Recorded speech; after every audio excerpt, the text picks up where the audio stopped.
And welcome to the April 14th, 2021 regular governing board meeting of the Pima Community College District Governing Board. I'd like to call this meeting to order. The first item of business is our roll call. Mr. Sullivan, could you read the roll, please? Yes, Mr. Chair. Mr. Klinko? Here. Ms. Garcia? Here. Dr. Hay? Here. Mr. Gonzalez? Here.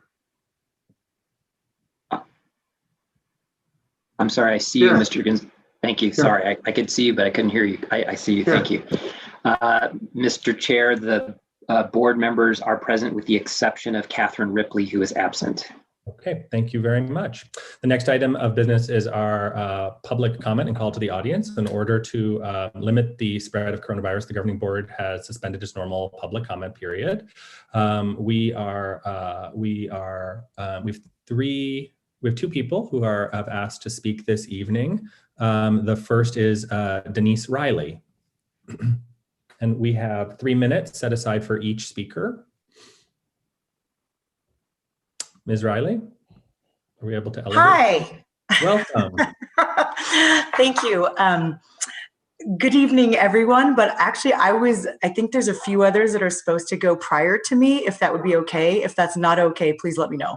So I had received a communication that there was a group all speaking on the same topic, and you were the one who was speaking on behalf of the whole team. Okay. So if that's not the case, if you could maybe identify who else would be speaking with you. Absolutely. So there's 3 college employees, Dr. Daisy Rodriguez Patel, myself, Denise Riley, and Kylie Seegers. And we had a bit of an order set up, and I apologize. So if Dr. Daisy Rodriguez Patel could go first, that would be ideal. I'll go in the middle and Kylie can go at the end, and we have some students as well. Thank you. Okay, great. Could you, and then the name of those students look like it's Vinnie Vias, Rachel, Gravina, and Brianna Pomales. If we could elevate them as well, and also Ariana Bootier. Yes, so that they absolutely. Thank you very much. So I'm going to hand it over to you guys. How long do you think that you need for this? Do you think about 9 minutes? I would say 9 minutes. We can all go through our spiels. Thank you. I really appreciate it. Go, please. No problem.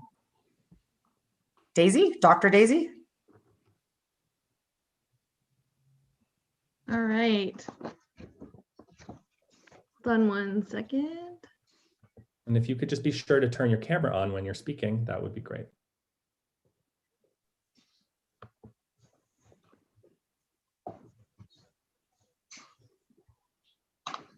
Hold on 1 second.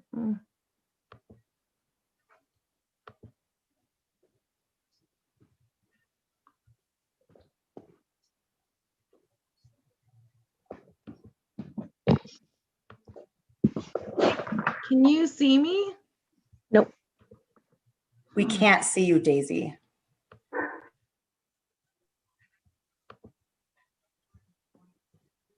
But we can hear you. So if you just want to go ahead. I believe you've turned off your microphone. Oh, we can see you. Okay. All right. Here you Excellent. Sorry about that. Good evening, Chairperson Klinko, members of the board, Chancellor Lambert, colleagues and students. My name is Dr. Daisy Rodriguez Patel, and I serve as the lead Phi Theta Kappa advisor at the college. I have served as a Phi Theta Kappa advisor for the past 4 years and work with a team of 6 fellow PTK advisors. In the past 15 months, our students have endured more challenges than usual. Our students have demonstrated resilience, and our students have succeeded. We have individually and collectively experienced great adversity in the past year, making adjustments to how we live, learning how to excel within the virtual learning environment, coping with various forms of discrimination, restructuring how we maintain our connections with one another safely, while also staying involved in leadership and student engagement. Our students have also managed this pandemic with ease, grace, sometimes stumbling along the way, and yet they have strategized in their own unique ways on how to continue exhibiting excellence and not mediocrity. This evening, I am honored to present a few Pima students who represent Phi Theta Kappa in our honors program. You will hear their personal experiences as scholars and student leaders. You will also hear from Denise Riley, former lead PTK advisor, and Kylie Seegers, a PTK advisor and honors program lead. We are PTK, we are honors, and we are proud to share our narratives with you tonight. Thank you.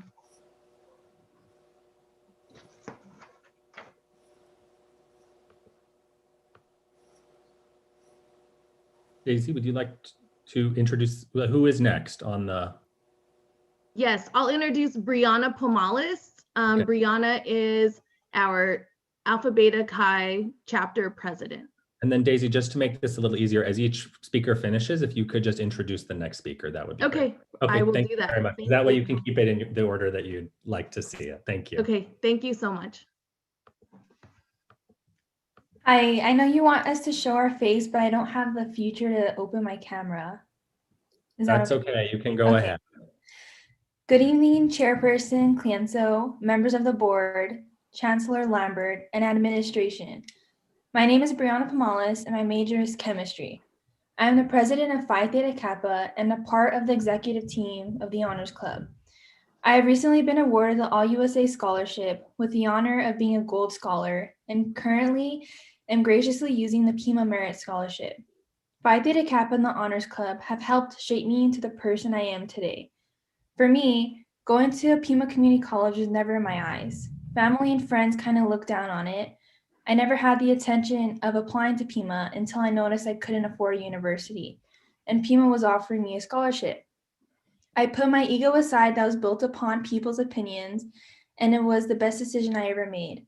The friends I had in high school who once frowned upon community colleges now saw the benefits it had to reap with small talks between us, and decided to drop the university lifestyle and come to a community college.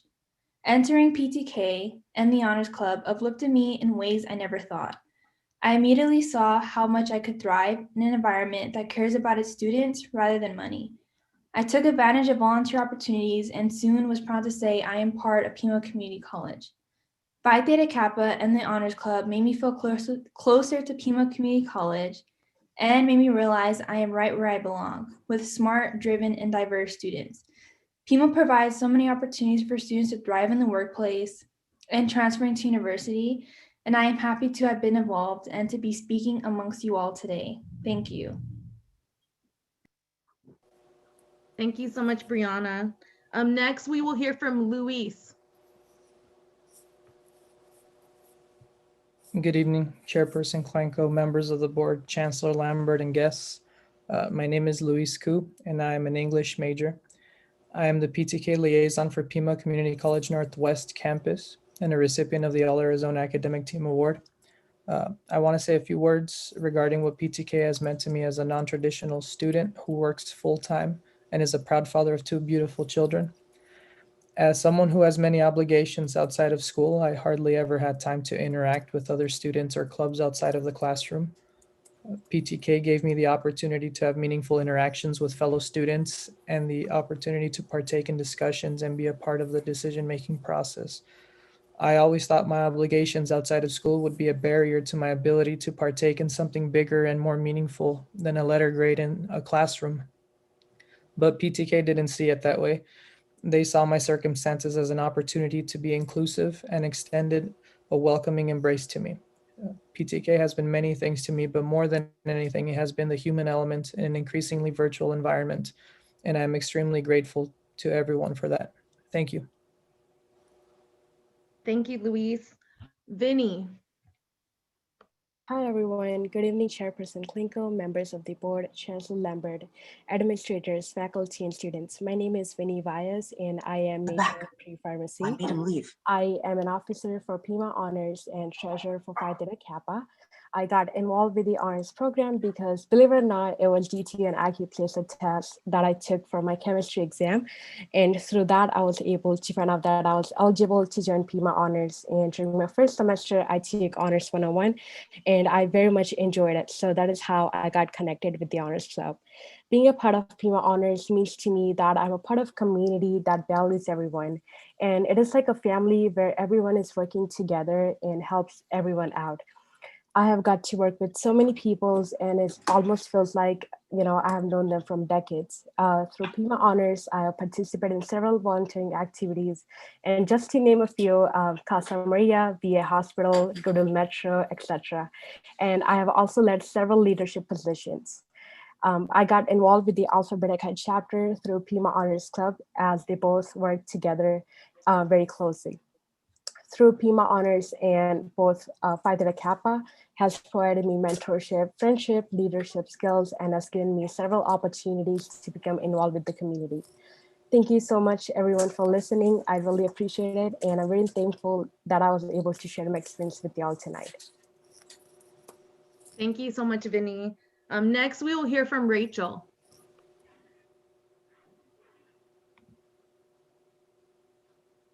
Hello, can you guys hear me? Yes, we can hear you, Rachel. Go ahead. Okay. Good evening, Chairperson Klinko, members of the board, Chancellor Lambert, and guests. My name is Rachel Gravina, and this evening I would like to share my journey in honors and Phi Theta Kappa with you. I am a liberal arts student going into my third year here at Pima.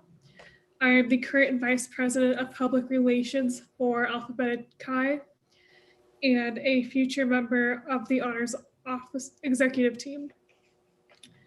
In high school, I was in Study Skills, which is a separate program for students with learning disabilities and behavior problems. Being in that environment made it difficult for me to learn, and being forced to attend classes with people that didn't like me or accept me and my family ruined my view of what school could be. I was told I was intelligent, but I didn't see a lot of evidence to support this finding. I tried to avoid school as much as possible. I had attended high school at Catalina Foothills, and I had seen kids get accepted to Ivy Leagues as well as state universities. These students had teams of tutors and support to get them into these schools. On the other hand, there are not many people in Study Skills who have made it to college or have been able to hold down a job. It felt like the educational system was set up to depend on money more than talent. College and academics in general lost their appeal to me. I eventually dropped out. My parents pressured me to return and get my diploma. I wasn't sure what I wanted to do after high school, and for a while I didn't do anything. I was later encouraged to go to Pima just to see what I could accomplish. When I was young, I had started speech therapy, and growing up, I was very stage shy. While being at Pima, I have felt accepted. I also have ADR accommodations, which are anonymous to my classmates, and the majority of my professors have been very helpful. I have not had my speech corrected while being here. There have still been numerous times over this past year that I've wanted to drop out, but being a part of PTK and honors has given me a reason to stay. It has given me something to look forward to. And since you need a 3.5 GPA to remain a member, it has kept me accountable to attend class and to stay a good student. My fellow members continue to keep me inspired and motivated. I don't know how many of them do it. I am now considered a senior member, and people ask me for advice. Just a new feeling, but a good feeling. I will continue to pursue my education after I graduate from Pima. Thank you for your time. Thank you, Rachel. Denise, please go next. Thank you, Dr. Daisy. I don't know how to show my face, but good evening, Chairperson Klinko, members of the board, Chancellor Lambert, and guests. My name is Denise Riley, and I'm a career counselor and adjunct faculty at Pima Community College, and I've had the pleasure of serving as a PTK advisor for the past 5 years. For those of you who may be less familiar with our Alpha Beta Chi chapter and PTK presence at the college, I thought I'd share a slight bit more. PTK is the oldest, largest, and most prestigious honor society serving two-year colleges nationwide. It serves to recognize and encourage the academic achievement of two-year college students and provide opportunities for individual growth and development through honors, leadership, and service programming. So in order to become a member, students have to have a 3.5 cumulative GPA or above, a completion of 12 credits, and they follow the hallmarks of scholarship, leadership, service, and fellowship. I wanted to take just a minute to acknowledge my fellow advisors and student officers, as this is voluntary work for all of us, in addition to being employees and students of the college. And this amazing group of individuals that you're hearing from works tirelessly together for the outcomes you're hearing about this evening. Thank you. Thank you, Denise. Next we'll hear from Andrea. Good evening, Chairperson Klinko, members of the board, Chancellor Lambert, team administrators, faculty, staff, and students. My name is Andrea Salazar, and I'm an online student majoring in business administration, and this is still my first year at Pima. First, I wanted to thank you for giving me the opportunity to share my experience in Honors Day. I can honestly say that serving as an officer at Phi Theta Kappa, a student leader, and an upcoming member of the Pima Honors Executive Team has been a highlight of this last year. I still remember my first Friday of honors being one of my first days as a Pima student, and how I couldn't understand how everyone was able to make me feel welcome. That is what I like the most about the Honors Club and our Phi Theta Kappa chapter. Since day one, we make sure everyone feels comfortable, knows what our mission is, and is introduced to all the ways that they can get leadership experience and personal growth. I consider that all of the members and our advisors are constantly growing in leadership, service, teamwork, and academics with respect to others and with the goal of helping and mentoring everyone who is wanting to get involved. I'm truly grateful to have had the opportunity to be a part of this amazing family, which I know has made a significant impact not only in mine, but in many others' lives. Finally, I'm sure my experience at Pima Community College would have not been the same if it was not for Phi Theta Kappa and Pima Honors. They're valuable assets for our school. Thank you. Thank you, Andrea. Ari. Good evening, Chairperson Klinko, members of the board, Chancellor Lambert, and guests. My name is Ariana Bootier. I am an honors and a Phi Theta Kappa and an All-USA scholarship recipient. Yes, I can finally say that, and oh my, it feels so good. It is becoming more apparent that I'm one step closer to accomplishing my desire of becoming a veterinarian. Before PTK and honors, I felt extremely lost. I was down on myself as I forced myself to put my career as a vet tech of 12 years on the back burner due to a debilitating injury, lost a dear friend, had a 2.6 GPA, and didn't know where my life was going. I knew that I needed to reach out somehow, some way, so I did. When I called the phone number on the Pima Community College website for the PTK Club, a friendly voice was there on the other end of that line with open arms. Dr. Vondran was the voice on the phone that encouraged me that I am welcome and I belong. I know as I thought to myself, someone's clearly taking a chance on me. I also had no clue what I was in for. I also found my people. For the past 2 years, I have learned what it means to be a part of a like-minded community of warm, awesome people who recognize my worth and in turn taught me how to recognize my own. I learned what it means to be a servant leader. I have made many friends on this journey and lost some as well. Recently, I was able to receive an academic fresh start, which is commonly unheard of when you ask other students about what that is. A gift I was awarded through that process was getting the opportunity to watch my own growth skyrocket in addition to my GPA, which went from 3.23 up to a 3.91 in just weeks. In the beginning of my journey, I did not believe that I would ever become an officer of PTK due to my GPA struggles, but I refused to let that stop me from engaging in fellowship activities, conferences, and award ceremonies for my chapter while striving for what I believed could be possible. Although short-term, I have finally had the pleasure and the honor of being an honors and PTK officer, taking care of some of my favorite roles, being there for my fellow colleagues and rising up the future generation. In addition to these encouraging words I share with you, I want to include that if there's anything that I have learned during my time with PTK and honors, as well as just this last year with the pandemic, is that no matter how much effort we put into our schoolwork or the demand that college has of us, it seems that putting meaningful relationships and or experiences first, and it's so essential. Without putting these meaningful moments first, we tend to lose our fuel and drive to achieve our goals and reach what each of us describes as our own version of success. So I invite you to take a moment, take a breath, and know that today is here. Tomorrow is so unpredictable, and yesterday, it's already gone. So don't waste today, because it could all be gone tomorrow. Thank you. Thank you so much, Ari. And our closing speaker is Kylie. Thank you. Good evening, Chairperson Klinko, board members, Chancellor Lambert, colleagues, and guests. My name is Kylie Seegers, and I have taught math and honors here at Pima since 2012. I've also served as honors coordinator for the East Campus for much of that time, and this year I assumed the responsibility of lead honors coordinator for the college from Dr. Ken Vorndren, who absolutely, undeniably was instrumental in shaping this program to what it is today. In the time that I have worked with the honors program and Phi Theta Kappa, I have seen both of these groups grow in tremendous ways to become the incredibly impactful bodies that they now are. Working with students and colleagues like those you've heard from this evening has truly been one of the greatest joys of my life. When I started working with honors, I saw the power it had to transform our students, but I never expected how much I would also be transformed by my honors family.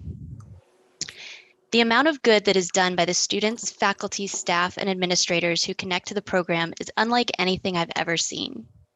While the honors program at Pima has an excellent academic option for students, the largest part of what we do is co-curricular.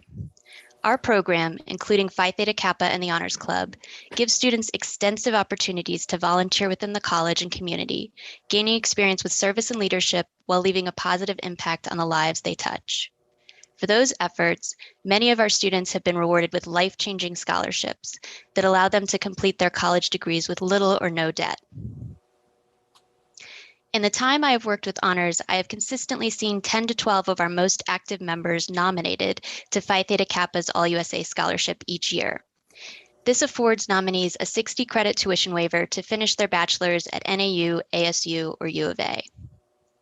More impressively, each year we have a handful of these amazing student leaders that place nationally, winning the All-USA Award, which is given to the top 20 nominees in the country, or a Coca-Cola Gold, Silver, or Bronze Scholarship, which is given to the next top 50, 100, or 150 nominees. In fact, since 2015, Pima has boasted 7 All-USA winners, 14 Gold Scholars, 4 Silver Scholars, and 7 Bronze Scholars.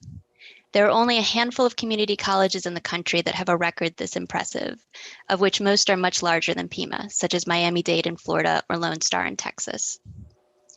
The key feature of nomination for the All-USA Award centers around what's called an Endeavor Project, which is a project that the student researches, develops, and leads at the college or in the community. Endeavor projects from Pima students have gone on to become institutionalized within honors, such as our annual Rise for Homeless Veterans event, Domestic Violence Awareness Day, Himmel Park cleanups, or our ongoing relationship with Pima Animal Care Center.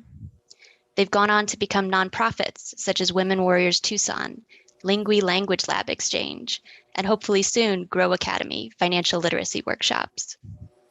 They've also contributed to strengthening our systems and relationships within the college, such as creation of the Diversity and Inclusion Club, reinvigoration of the Society of Hispanic Professional Engineers Club, or developing the ARC Food Pantry. Considering that since 2015, we have had 10 to 12 honors students completing an Endeavor project each year, not to mention that each nominee also completes 5 regular service or leadership activities, you can see how the amazing program you've heard about tonight has come to be what it is. There's so many examples, clearly I could go on all night. Instead, I'll choose to close with some thank yous. First to you, the board, and to all of the administrators, faculty, and staff who have supported this program and nurtured it throughout the years. Special thanks to Dr. Dolores Duran Cerda, one of the first honors coordinators at the college, who has always had a special place for us in her heart.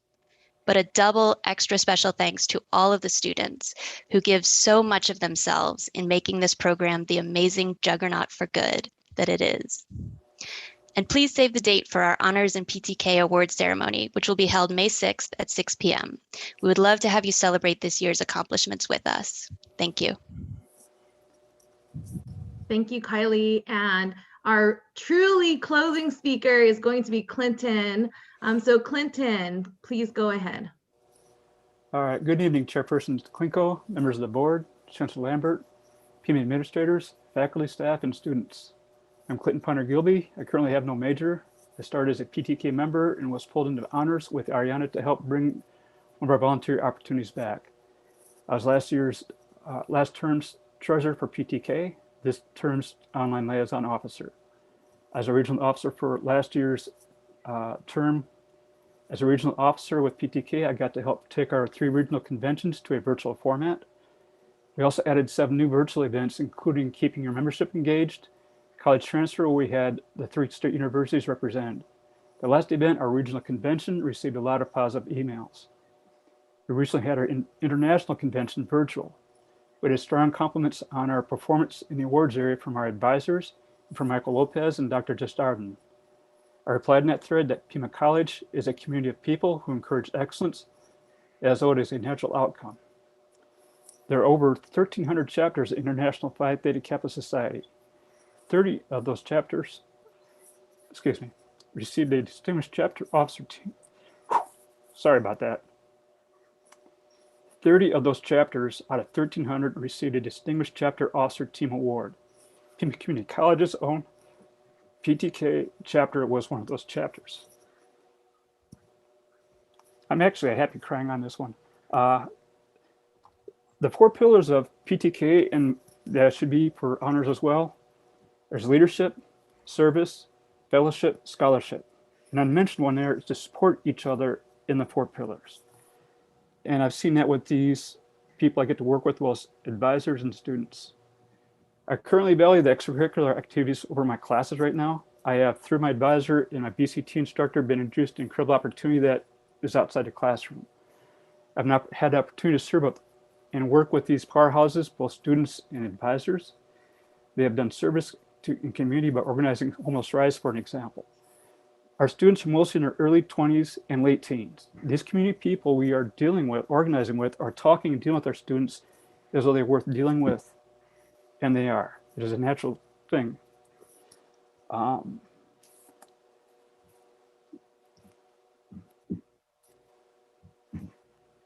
right, yeah, I've been chopping my speech up here, but a lot of times we say what we've done, but we don't say how we do it. But I mean, they reached out to Salvation Army and they were talking on it. And these people, when they call, I see it in the meetings that these people respond instantly when they call.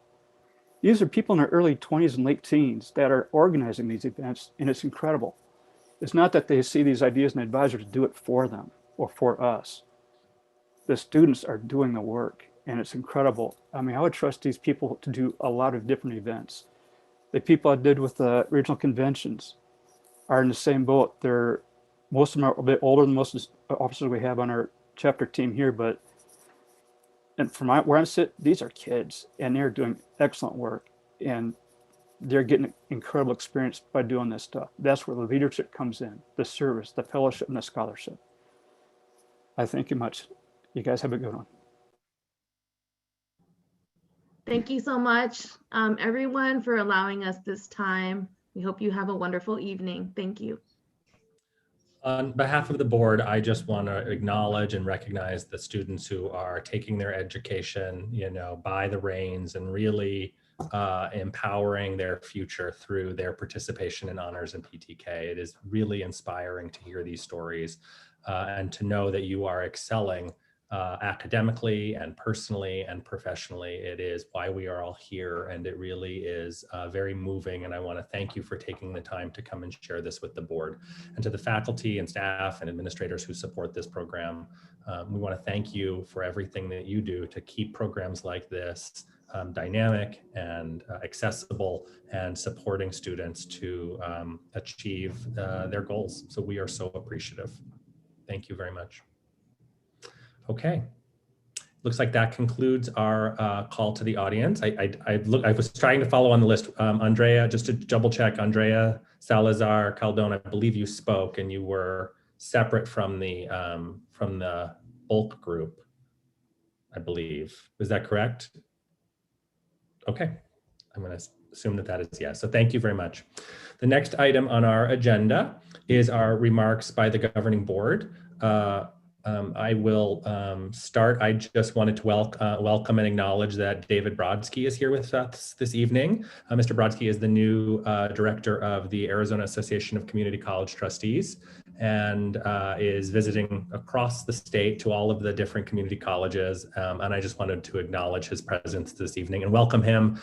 I think we're doing things across the state. So welcome, David. Thank you. I appreciate being here and am already inspired by all the things that the students had to say. It's what colleges do, and especially community colleges. Yep. Thank you so much for being here. Ms. Garcia.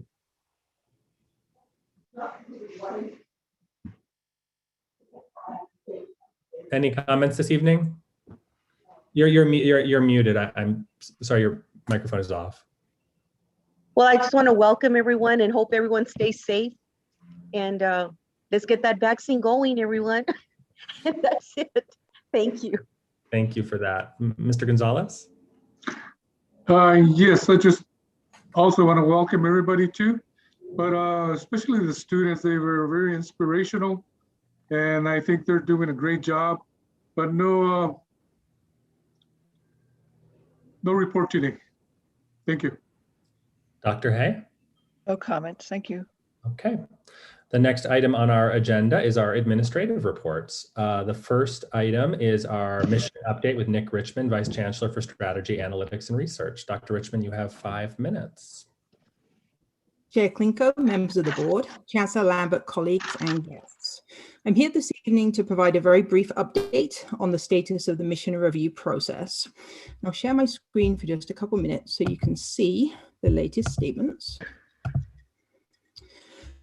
Since I presented to the board last month, we have had a survey out to all employees, which was also completed by some community members and some students.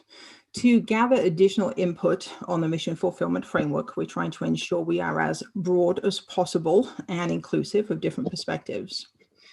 Since I last spoke with the board, we have made only 2 changes. These statements are very, very similar to the ones that you saw before. Purpose remains transforming lives through affordable education. And based on the survey responses, when we asked the respondents if they liked this statement as a vision, 70% said yes, 19% were neutral, 10% said no, which is a very positive response rate for this particular statement. The vision, as you can see, we revised slightly per board input last month. So we've added the language Premier Community College and woven that into the language that we had before. I don't have survey responses on this because this statement has been a work in progress and was not in that survey instrument. The mission is unchanged from the last time you saw this. Based on our survey responses, about 12% of respondents do not like this statement. Other respondents were either neutral or we had 65% of positive responses for this. And this remains the area that we're looking at most closely to see what adjustments we might make.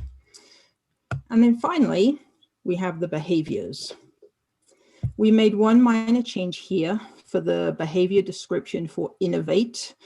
There was a slightly negative phrasing to the language, and we revised that based on community input to have the courage to take risks. So it's much more positive in how that's put together. And input regarding the behaviors continues to be very positive, with 81% of survey respondents liking the language that we have here, 11% neutral, and 8% disliking these statements. So again, very positive input. We are continuing to reach out for input from different stakeholders. We have a particular focus on gathering student input at the moment, and we're combining the mission framework and the draft strategic plan, and we are going out for a final round of input on the mission and feedback on the draft plan. I think we're getting very close. We will continue to engage with interested community members who've engaged with us in this process. I should note the statements here are stronger for the input we've received from some community members. And it's my intention, if this is agreeable to the governing board and based on prior conversations with the chancellor, that we will bring these statements and the strategic plan forward for board discussion and action at the next board meeting, if that is acceptable to the governing board. And with that, I would be happy to take any questions. Are there any questions from the board?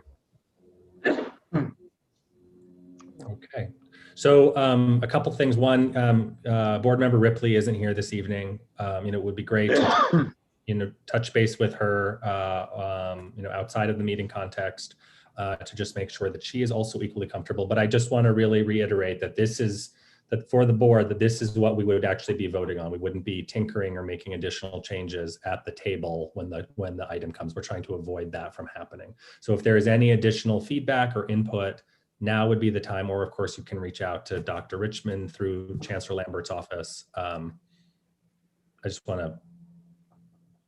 That's the goal. So does that sound reasonable to everybody? Okay. Anybody have any concerns about what's being proposed or want to make any additional comments? Okay. Nobody. Okay. Just checking. Thank you very much, Dr. Richmond. We really appreciate the work and we really appreciate you taking our feedback and integrating it into the updated changes. And we look forward to the, do you anticipate any final amendments or changes, or is this really what you plan on bringing forward to the board at this point?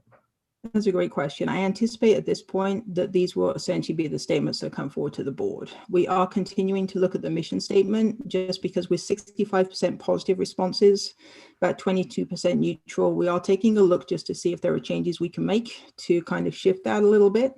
But as I'm sure you can imagine, there's a really careful balancing act across how we capture the phrasing within these statements. Because we are going out for another round of input with a focus on student input, it is possible there will be some revisions based on that, but I don't anticipate big substantive changes at this point. And we will, of course, post these statements well in advance, so there's time for everyone to take a look at the final version should they wish to add any final comments. Okay, that sounds reasonable. So we really appreciate all your hard work and again, all of the community feedback, and there's still opportunity for the community to give feedback. So, take this moment, this only gets done every few years. So this is the moment to really provide that thoughts on our mission framework. Thank you very much. Okay, the next item is our data analytics program with Greg Wilson, Dean of Applied Technology. Mr. Wilson, you have 5 minutes. Thank you, Chairperson Klinko, members of the board, Chancellor Lambert, students, colleagues, and guests. I will quickly share my screen.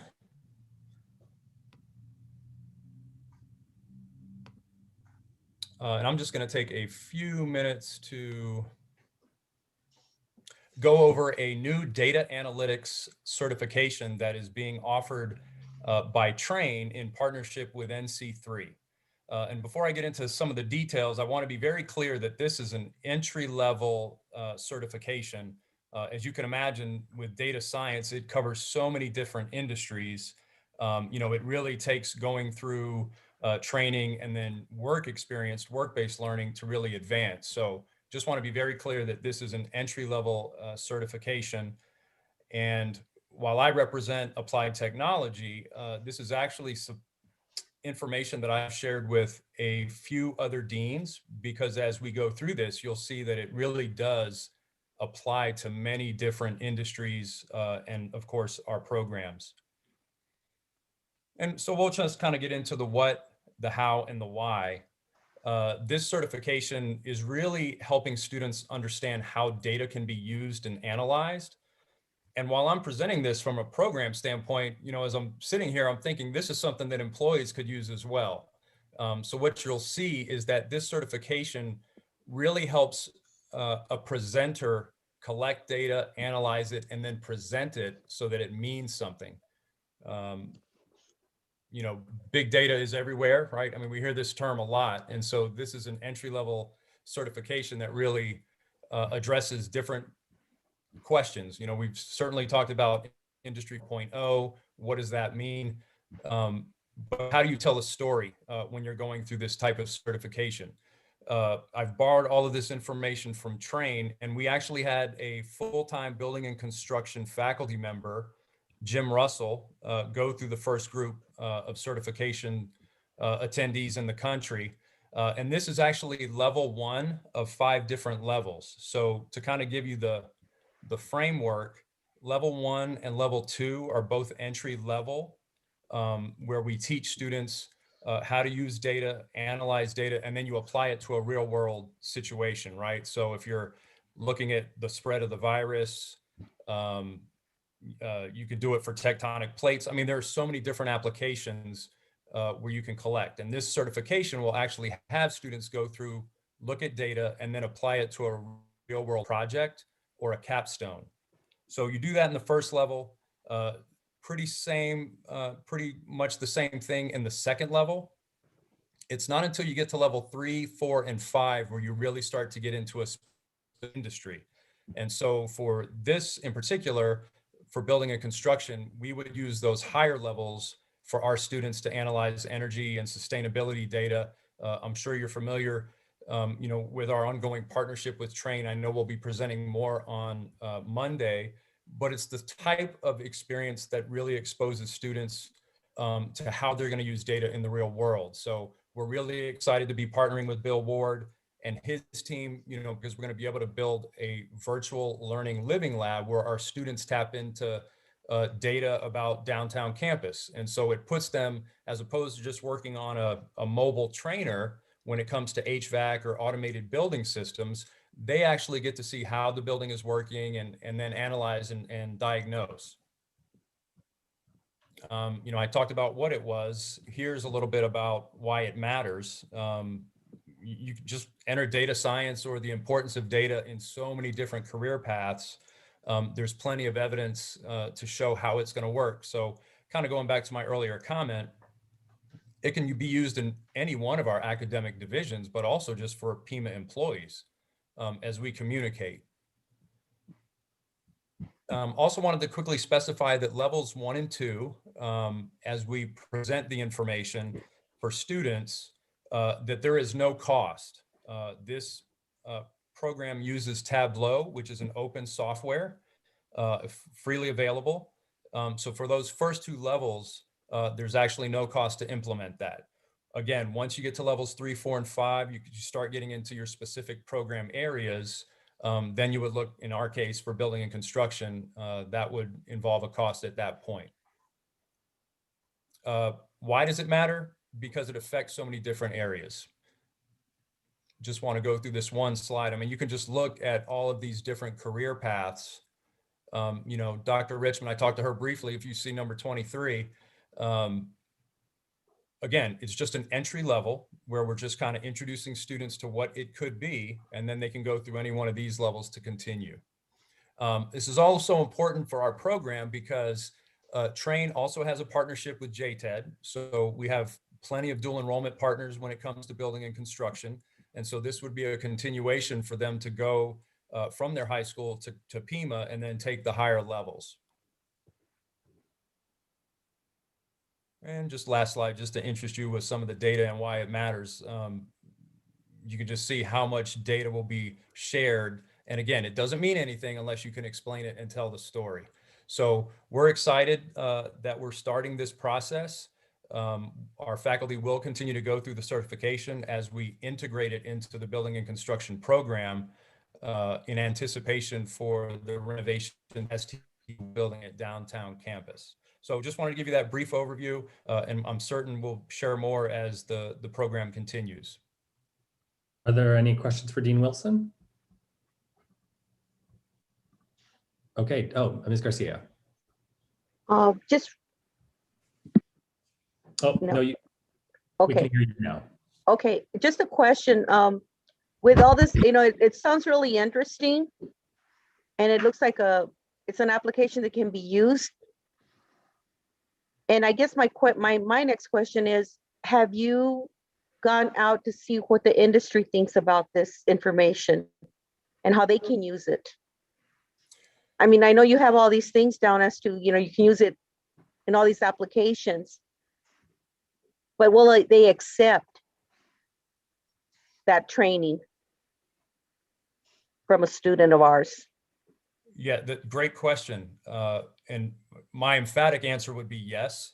As we meet with our industry partners, and again, I'm not limiting this answer to building and construction, whether it's our design partners, automotive, welding. I mean, you're looking at information, and our students go out into their industry. They need to be able to quickly analyze and then apply their skill set. When is the right time to apply this method of whatever it may be? So again, and just to specify, this is entry level. That's what we want to start with, levels 1 and 2, and then get into a specific field. But from an industry standpoint, there is no doubt that they want to see that our students understand what it is they're looking at before they apply their technical skills. Thank you.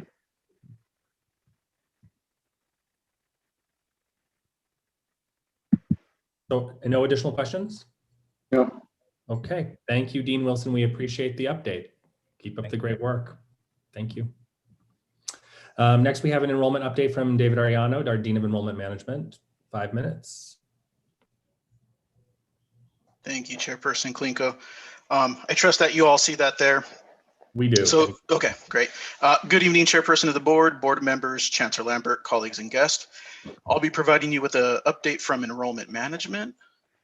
And we're going to jump in and we're going to begin this evening taking a look at Spring 21 national and state data. When we look at this data, it's being provided by the National Student Clearinghouse Research Center, which provided a recent report on that really details like key enrollment trends and statistics for Spring 21. And what you can see on that left-hand chart is you can see when we look at the 2-year public sector for Spring 21 compared to last spring, it's down 9.5%. And then when we hone in at the state level, we also see at the broader undergraduate level, we're down 9.8% in the state of Arizona. Looking and disaggregating the data a bit more, we're looking at now enrollment information. Specifically, I want to look at and hone in on the 18 to 20 and the 21 to 24 age ranges. And you can see those two categories are significantly down in the left-hand chart. That's really our new to higher ed, some college cohorts. And so that's really where nationally that we're seeing those decreases in enrollment. And then when we look at the chart to the right, we can see that it's also disaggregated by race and ethnicity, and we see decreases in each category there. But I do want to switch gears and provide a positive early outlook for summer 21 enrollment. So what you're seeing on this particular chart is summer 21 compared to summer 2019, but you can see that we're up in headcount enrollment and FTSE. And we're not comparing data to summer 20 yet. That term, if you recall last year around this time, we were adjusting the summer schedule and virtualizing a lot of our services and our instruction. And so that term opened later for registration. But I think what's really significant when we look at this particular table is we're comparing summer 21 to summer 19. And that's a pre-COVID non-pandemic enrollment term. And we see percentages up there. So that's really positive. This is an early outlook. We still have about a little less than 2 months from the start of the term. But just in that quick comparison, we can see some early growth, and we're looking to sustain that and keep growing in our enrollment numbers for this upcoming term. Here is just a visualization of that table I just showed you. And you can see in this green line, the delayed start from summer 2020 enrollment. And then this darker orange line is our current trend line for summer 21. Finally, I did want to share some feedback we received from students through our virtual callback services. We send out a text message survey. In that survey, students can tell us a little bit how their service was and their satisfactions, things like that. We specifically asked some questions about what do they want to see from us in the fall from a student services perspective? And you can see the chart on the right, the majority want us to continue our virtual callback advising services. So that has been really strong. You've heard me talk about the 26,000 plus interactions since July. You've heard me talk about the 95% satisfaction, or very satisfied and satisfied rating from students using this service. So we do have a lot of transactions and interactions from our advisors with our students there, and they want to continue that for the fall. And then you also look at the left-hand table, and what you see is, again, they want us to continue those online and virtual options, but you also see those campus in-person options being represented there. And that really, when you look at that data, really represents the students are looking for a hybrid model. They're looking for services that they can go in person and get, but also when they have time constraints or they're in between classes or they're out working, they want this other flexible option where they can do it online and be virtual. So when we look forward to our fall student services, we're really going to be looking at that hybrid model. It's really going to mirror what the students are asking for. And that's really important, making sure that we maintain that access, we maintain our efficiency, making sure students get quick, fast, and accurate service. The other thing is really looking at the virtual services. We've been able to do a lot with leveraging technology, and we're going to continue to do that. Next week, we're rolling out a new student dynamic checklist. What that is, it lives in the portal, and in there, students will be able to see in real time, personalized to them, what step in the enrollment process they're at. And in real time, it will update once they complete a certain step. And I will definitely be sharing more at the next board meeting, but that is launching next week, and we'll be rolling that out to students. And I think it's going to be a huge improvement. Again, that's just another way we're virtualizing, getting that information out to students, especially our adult learners. They're more self-directed. They like to take things on their own rather than sometimes speaking to an advisor. So really supporting those students as well throughout that technology implementation. With that, I will close this out and open it up for any questions or comments. Are there any questions from members of the board? No.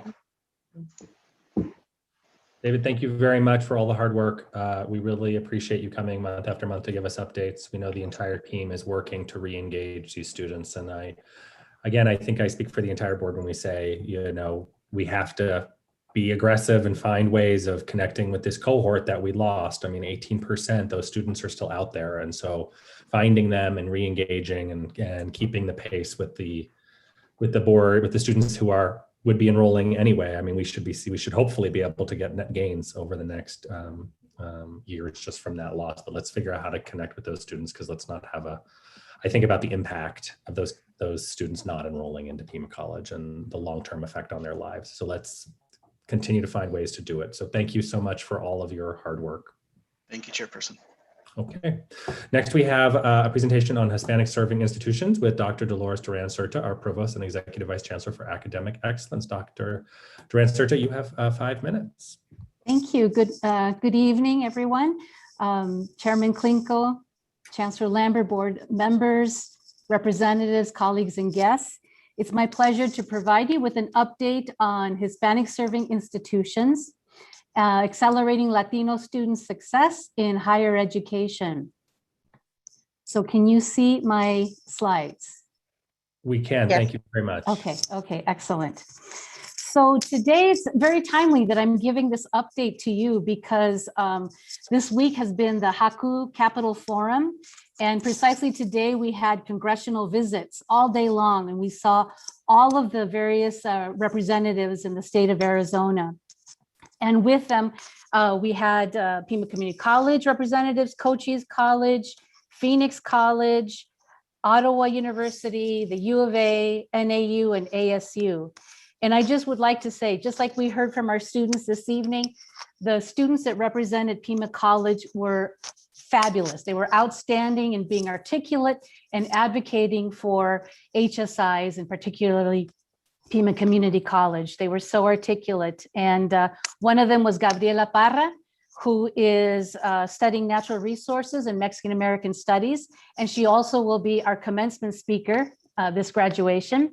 And then the other student was Teresa Perez, who was a Pima student and is now has transferred to the U of A, and she's studying math and education. And I'd like to thank them and Ilda Ladner and Yolanda Gonzalez for being part of this experience with our students. So what I'd like to share today is actually very positive news about HSIs and Pima Community College. I don't know if you realize, but in the country, the total number of HSIs, Hispanic Serving Institutions, is 569. And there are 362 emerging HSIs. So this is a growing number, and it's being paid attention to nationally. And so as you can see here, what I'm sharing with you is information from Excelencia in Education. And this is an organization that focuses on accelerating Latino student success in higher education through completing the student achievement gap. So as you can see here, where Pima is located, as far as the top institutions where Latinos earn degrees and certificates, we are, for the 2-year public institution, the first. So this is very positive in regards to our college. Some other information I'd like to share with you is the framework that Excelencia in Education is using to track degree attainment. And you can see here the top 5 HSIs in top enrolling in the state of Arizona. And we are number 4, as you can see there, but we're part of the top 5. And as far as awarding associate degrees of top 5 institutions in Arizona, we're number 1. So we should be very proud of ourselves and our efforts in enrolling Latinx students in Pima Community College. So in the state of Arizona, as you can see, Arizona is the home to the 5th largest Latino population in the country. And Latinos in Arizona graduate at a higher rate. However, we do lag in Arizona Latinos degree completion and overall degree attainment. And you have some data there about what needs to be done and what we can do. And I will talk in a moment about what we're doing at Pima College. So in order for a degree attainment to be reached, a goal by 2030, we need to close the equity gap in college completion. We also need to increase the number of degrees conferred, and then also scale up programs and initiatives that work for Latino, Hispanics, and other students. And that includes outreach, of course. So this is what we have been doing and what we will continue doing. The Chancellor joined Excelencia in Education's Presidents for Latino Student Success. And this is a national group of presidents and chancellors who are focused on HSI topics and initiatives that promote Latino students. Pima has also joined the new Arizona HSI Consortium. So that's almost, I think, all of the community colleges in Arizona and our 3 state universities. So it's a recent initiative, but we're all together and we've met twice so far, talking about how we can collaborate and have the common goal of increasing Latino degree attainment. And on March 25th, we participated in an Arizona briefing on 25 years of HSIs, and that was sponsored by by Excelencia in Education. Our chancellor spoke there, along with the acting chancellor of Maricopa, as well as President Robbins from U of A and Michael Crow from ASU. And there was a Q&A part of it as well. And we're all focused, all the colleges and universities in Arizona are focused on this HSI initiative and degree attainment for our Latino students. And at Pima, we have our Breaking Student Barriers Task Force that has been working diligently since last semester that we launched it. And we are continuing to emphasize and address systemic changes, systems and processes and procedures at the college that really to help smooth the process for students as they enroll and then as they continue their journey at the college and then beyond that when they graduate too. We also have a 3.1 HSI STEM grant that attracts Latino students who are low-income students to the STEM fields. We've also recently nominated the Translation Studies program for the Seal of Excelencia. And we've found out that 90% of the students who are in this program are of Latino descent. And it's really highlighting their gift of being bilingual in the medical and in the legal fields. So hopefully we will have positive news regarding the Seal of Excelencia from Excelencia in Education. In addition, we have been selected as part of the Gardner Institute's initiative, which is Equity in Retention Academy. And that is being headed by Jeff Tees, our Dean of College Readiness and Student Success, and Ilda Ladner, our Diversity, Equity, Inclusion Officer. And they're working with a team with Amanda Abens, our Dean of Workforce Development and Continuing Education, Jackie Allen, Director of Online Student Success, and Oslim Kasira, Director of Reporting and Analytics with the STAR office. And so they are working on ways to help retain our Latino students. And then finally, about a year ago, we have participated and joined the President's Alliance on Higher Education and Immigration. So these are just a sampling of what we have been doing. And we wanted to share the good news that we are one of the top institutions in the state of Arizona that is having Latino students succeed. So with that, I'll open it up for any questions or comments. Are there any questions from the board? That was a great presentation, Dolores. Thank you so much. And congratulations to you and your team for all you've done. It's just really extraordinary. Really Thank you, Dr. Hayes. We appreciate it. There's more work to be done, for sure. And I definitely echo Dr. Hay, really great work. It's very inspiring to see this panoply of initiatives and programs around this topic that we continue to talk about, the urgency and need to address. So thank you so much. Thank you. Mr. Gonzalez, do you want to add something, or I couldn't see whether you were? Okay. Okay. I lost you. Oh. Is there anything that you wanted to add? I wasn't sure. No, it was an outstanding presentation. I really enjoyed it. I can't see any pictures right now. I got lost somewhere here. Touched something, I don't know what. Okay, thank you very much. We can see you. Thank you. Thank you, we appreciate it. Next, we have a presentation for shared governance and API 1-01-3 with Jeff Sylvan, our General Counsel. Mr. Sylvan, you have 5 minutes. Thank you, Mr. Klinko. Oh, there it is. Okay, is that displaying okay for everybody? We don't see a presentation.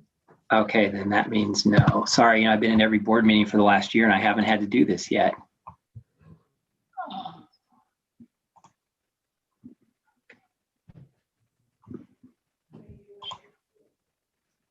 Now is it working? It is, yes. Let's try. Does that make it any larger? Not yet. Use the presentation mode. At the bottom.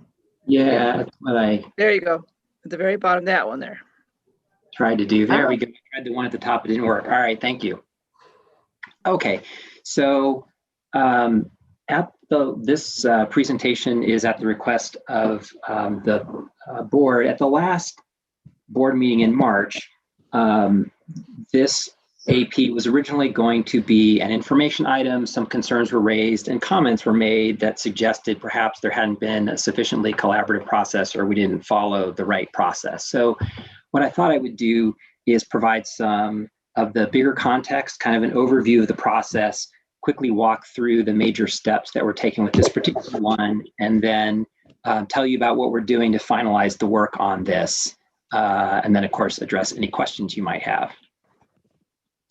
Okay, so first, I thought it might be helpful just to quickly cover what do we mean by shared governance. So this explanation comes from the accreditation materials published by the Higher Learning Commission. The American Association of University Professors has published materials on this topic, and there's been a lot of, there have been a number of articles published. And many, many institutions in higher education follow this philosophy. So shared governance is a model for decision making. And the idea is to assign certain individuals or groups the primary responsibility for specific areas of decision making within the organization, to involve various people or groups in key decision making processes, often through an elected representative, to make really clear what everyone's roles and responsibilities, and to the extent to assign roles and decision-making authority based on the closeness of someone to the issue and the degree of accountability that they have. So what I mean for that, for example, is the person or group who gets assigned ultimate decision-making responsibility, that we're looking for the person who or group who's got the right expertise, who's most directly affected by whatever the decision is, by who's responsible to carry it out, for who's accountable for the results.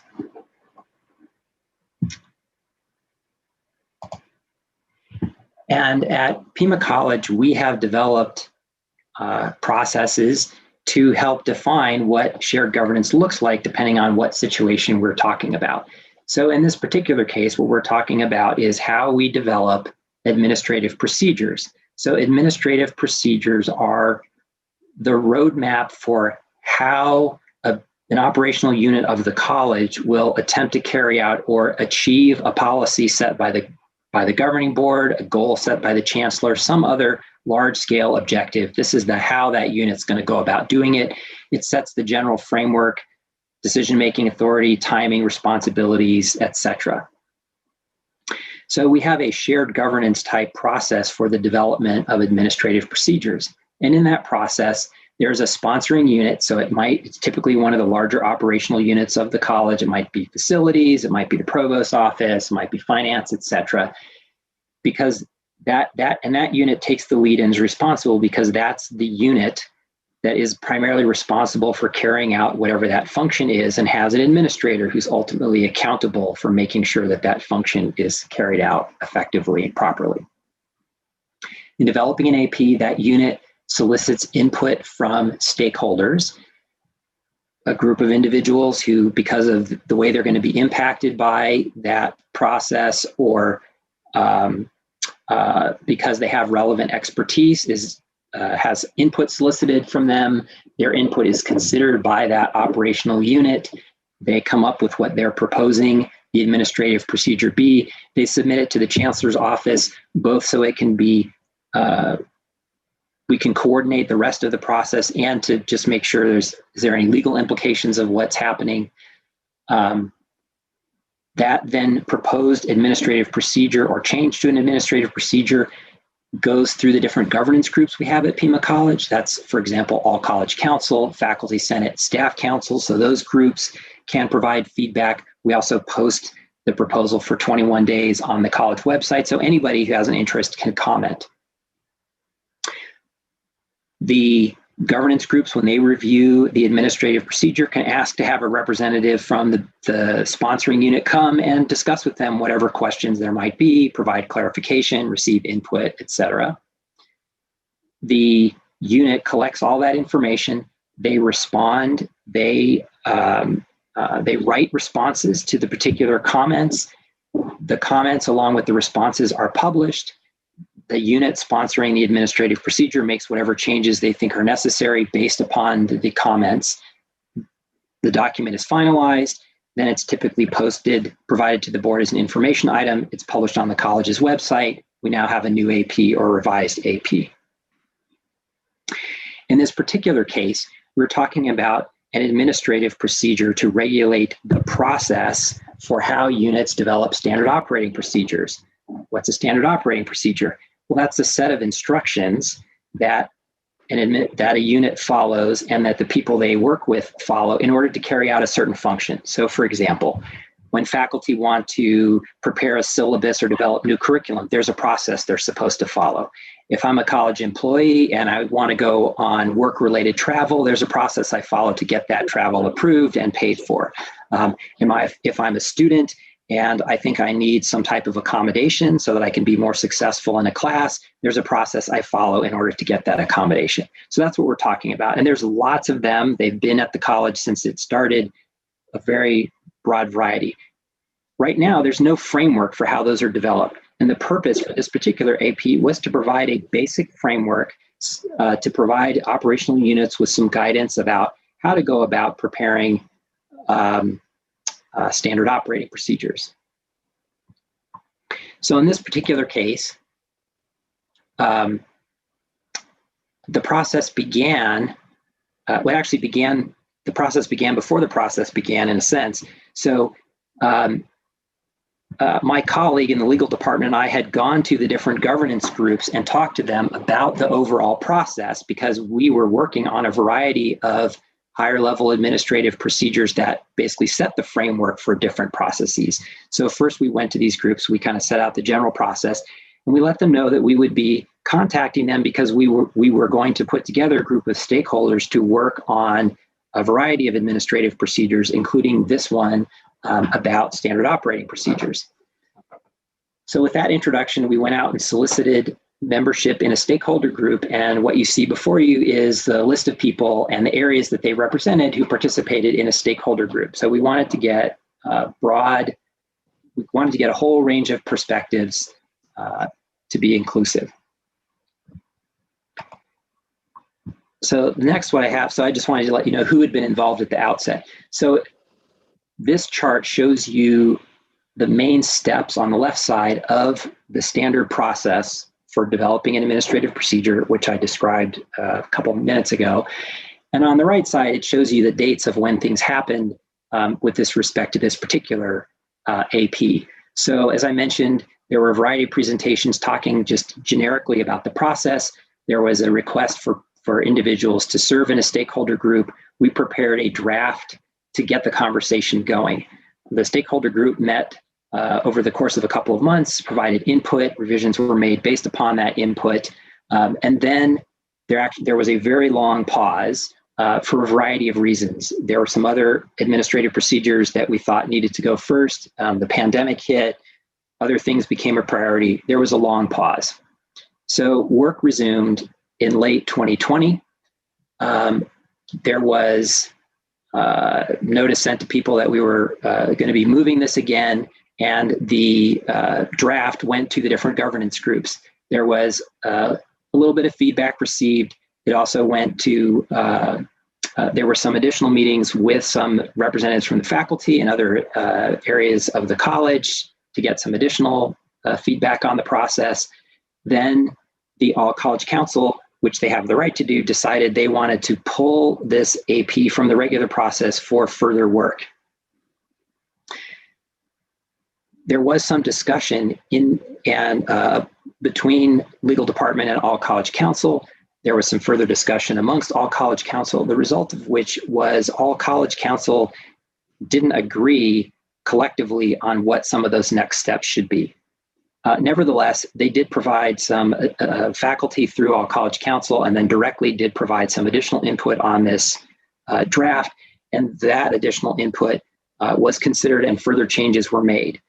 At that point, the AP was put back into the process, was submitted to the board as an information item. However, as you know, there were some additional concerns, so we agreed to pull it. At this point, an additional stakeholder group has been formed. It's similar in size and diversity of area as the first stakeholder group that's providing some additional input. So what I expect to happen now is probably some further clarification and revision to some of the provisions in the administrative procedure that sets this framework for standard operating procedures. The goal is to finish that work and have a final draft so that we can provide it, have it finalized and posted by the end of the academic year, so that we're completing the work whilst faculty are still on their contract, so to speak, and performing their main duties. The other reason for that goal is that way we have this framework in place for different business units during the summer as they're looking at standard operating procedures, particularly having this framework so that they can do that work as they think about how they may change operations for the fall as we go back to on-site in some fashion. Okay. That's kind of a quick rundown on the overall context of what happened with this particular item. If there's any questions, I'm glad to try and address them. Are there any questions from board members? Okay, so I will just say, Jeff, thank you for the summary. It seems like there was, I have to say it is a little, I think for the board, when groups come, you can, everybody has an opinion, and if you object, please bring forward the objections. A process occurred. I mean, Jeff, you showed over a dozen meetings that lasted over 2 years. It is, I think, frustrating and disingenuous to say that a process doesn't exist when it clearly has existed. The process may not have been as robust as people would have wanted because of COVID. I'm glad to see that we are going back and we are revisiting, but please, in the future, be very clear about what the requests are, because it's frustrating to see that we've had such a strong and robust process. I'm also glad to see that we're getting it fixed and that everybody hopefully will be satisfied with the outcome. Okay, with that. So one other thing I was going to share is, one of the projects for the upcoming year is to clarify what happens when all college council thinks that additional review or process might be necessary. Right now they have a really large degree of discretion. It looks like we need to do some work to help come up with some specific pathways for them to follow that might help alleviate some of the confusion that I think happened this time. Yeah, because ultimately, I mean, APs should be coming. I mean, they are fairly perfunctory standard process. So when all of a sudden there are multiple stakeholders who are bringing up a concern, something has gone awry. So I think looking at the process and making sure that there are these different outlets so that at the end, we're not having to have long discussions about the process that went on to create the API, and we're actually more in this substantive conversation rather than spinning around talking about how it happened. Okay, thank you guys very much. We really appreciate the work for everybody and everyone's input. I don't want to in any way have my comments to serve as a chilling effect, more just to work collaboratively to find these solutions. Next, we have a topic that is particularly been a continual concern of mine throughout the pandemic, so I'm very glad that we're going to be hearing about it. We have a student wellness assistance update from Dr. Suzanne Desjardins, Dean of Students. You have 5 minutes. Thank you. Good evening, Chancellor, Chairperson Klinko, members of the board, representatives, colleagues, and guests. Thank you for inviting me back to do an update for spring on our student assistance program. As you heard in the fall, the way that students can get connected to the Student Wellness Assistance Program, which is the 24/7 direct support for students, is through MyPima, the MyPima portal. They can go into their student tab, and you can see in the highlight there that that's where they would find it. We did also create for employees, for instructors, under the Teach tab, which is under the employee link under Teach. That's the way that instructors could actually show students how to get there. And then we also, in the fall, in anticipation of the winter break, we also went ahead and put out the toll-free number front-facing on our counseling webpage, along with some additional support services like the Pima County Crisis Response Center, which is another 24/7 direct support to any member of the community, which is free. So as you all know, what's wonderful about this program and this service, which we have had in place since 2019, is that students can receive up to 6 free counseling sessions per issue per year. They actually are connected directly with licensed therapists, regardless of where they're located. And often what we're seeing happen, and you can see here, these are the 2020 stats. We've got 109 students who used the program last calendar year, but really where you're seeing the majority of the activity is in the website hits. And really what that tells us, it's not completely unique to the nature of counseling, in that often, because counseling is a change process, often reaching out and asking for help can be very intimidating.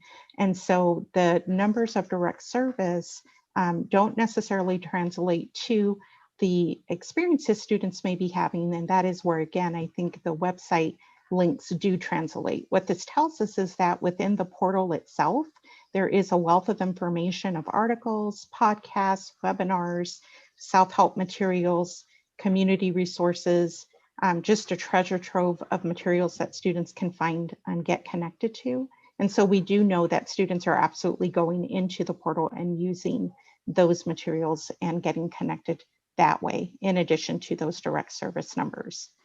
The trend data that I was asked to share, oops, I don't know why my slide is not advancing. Excuse me 1 second here. I'll try to get that to work. Sorry about that. There it is. The trend data, as you can see, again, we had 109 students last calendar year directly connect to the service. Of that number, 32 students had their inquiry resolved within that first contact. And because it is a 24/7 service, I always want to highlight the good work that our counseling team is doing with students. So we do still have, of course, college counselors. We have aligned them to work to the divisions. So they do have advising caseloads, and they are aligned to the divisions by caseload. And so what really the service is doing is connecting with students when our counselors are not available during the Monday through Friday, 8 to 5. And it doesn't preclude a student from getting connected during daytime hours, but largely what we're seeing, we believe, is more of that service happening outside of those business hours. What we see in terms of trends are stress, anxiety, panic, low mood or depressive symptoms, difficulty with concentration or hopelessness, and workplace stress. As you all know, over 70% of our students are working. So workplace stress and performance issues are some of those trends. I don't want to steal our student senator, Sage Paquet-McCullough's thunder. She's going to talk to you about the Student Senate project, but I will tell you that we do have counseling involved in a number of mental health related events on a monthly basis. And Sage will give you all an update on the Student Senate project. That's one of the events that we're going to be involved in that is highlighting the Sexual Assault Awareness Month this month. But with that, I don't know if the board has specific questions. I'll leave this slide up because I don't have a closing slide. If you all have questions, I'll open it up now for your questions. Are there any questions from the board? No? Okay. Again, I would just say, great work again, doing, reaching out to these students. Did you feel like there's enough resources to support outreach and making sure that we're really connecting these resources, that students really know that these resources are there? I mean, we are making them available, but really getting them in front of them. Yes, thank you for asking that question, Chairperson. One of the things that I wanted to mention is that the counseling team was very forward thinking. They actually created a counseling widget at the end of fall. And so what that widget does is it allows any instructor to put it within the D2L course shell. And what it does is allow a student to click on getting directly connected to a Pima counselor during our business hours. What we're seeing, some early trend data just in looking at what's come in through the widget, we've got about 4 dozen requests. We launched it at the end of October. So about 4 dozen student requests have come through the widget. About 70% of those have been directly related to academic advising and academic counseling type of support. About the other 30% has really been more of the mental health. And that's in addition to the types of requests that our counselors are fielding as part of their general advising sessions and getting students connected to community resources. So to answer your question, I would say that it's a continual improvement process to get the word out about counseling in general. I think that's something that our team is constantly wanting to make sure not only faculty, instructors, and employees at the college know, but that our students certainly know that we do have counselors available at the college and that we do have this 24/7 service. That's one of the reasons why we went ahead and looked at our counseling webpage and have been putting a lot of things on the counseling webpage to really put things front and center there. And although career counseling is not part of the mental health piece. We do have 2 career counselors at the college, and we've done a lot of work around career counseling. The reason I bring that up is because career counseling is counseling, and so many of our students have some anxiety because they don't know what their program of study is or should be, or they're struggling with making such a large decision. And so we do have counselors, of course, that are working through that. They have done an amazing job of putting together a whole training program that we just launched this month, and we're training in teams. It will include faculty, and we will be able to have faculty advising include that component of career advising. So I wanted to bring that up. That could work up as well as part of this update. Thank you very much, Dr. Desjardins. Thank you. Checking no other comments or questions from the board. Okay. I have a comment. Yes, Dr. Yes. You know, I'm just really glad that the board voted to have these 6 counseling sessions for students. I think, you know, counseling is extremely important for so many students. And I really appreciate all the work that you're doing and your team. Yeah, it's a real added advantage to the students. It really is. So thank you for your work. Thank you. I will absolutely let our team know. They work very, very hard, and we're very proud of all of our team and student affairs. Thank you so much. Thank you, Ms. Garcia. Okay. Next, we have our Higher Education Emergency Relief Fund update with Dr. David B., our Executive Vice President for Finance and Administration. Dr. B., 5 minutes to you, sir. All right. Good evening, Chairperson Klinko, members of the board, Chancellor Lambert, colleagues and guests. It is my pleasure to give a very quick overview and summary update of the Higher Education Emergency Relief Funds, either referred to as HERF 1, 2, and 3, or CARES, CARISA, and ARPA, I believe is what the new acronym is for the American Rescue Plan. Consistent with what we've talked about with the board, so the CARES Act was enacted about a year ago, back in last March. It resulted in about $10 million of aid from, actually a little bit more than that, about $11 million of aid, 5 of which was for direct student aid, and about $6 million, a little bit under $6 million, was for institutional support, either referred to as institutional or because of our minority serving institution status. As we've talked about with the board, and we've just about concluded the CARES Act time period, so the funds have essentially been spent out for CARES or been allocated out for CARES.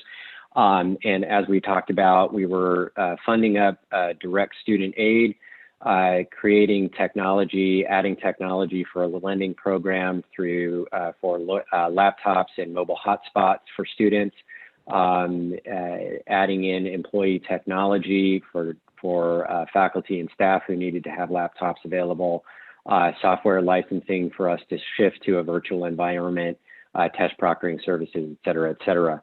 So you see the sort of list of the things that we've done. And as I mentioned, that period of time for CARES is just about concluding now. Back in December, the second HERF Act was enacted, which I tend to refer to as CARISA, the Coronavirus Response and Relief Supplemental Appropriations Act. We actually received funds from the CARISA back in probably a little bit over a month ago. So the fact that it was enacted in December didn't mean we were directly or given money immediately. It took some time for the federal government to transfer those funds to us.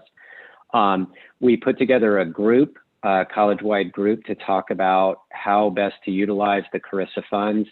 And what we have here are some of the proposed and recommended strategies for how we're going to use the funds. For the CARISA, it was about the same amount of direct student aid. That's a required direct student aid of about $5 million. The institution can also choose to give additional direct student aid, which is one of the things that we're going to be looking to use some of the CARISA funds for. So we have at this point distributed about $4 million of student aid. So we received the money a little over a month ago, and as the board knows, the priority has been get the money out to students as quickly as possible, and we've distributed about $4 million already in that. The time period for CRRSA funds is through the next year, so we can continue to provide direct student relief all the way up through next March. And you'll see when we put together the budget, there are a handful of things that you're going to be looking at, and as throughout the presentation I'm going to be talking about tonight, I'll talk a little bit about what it means for the budget.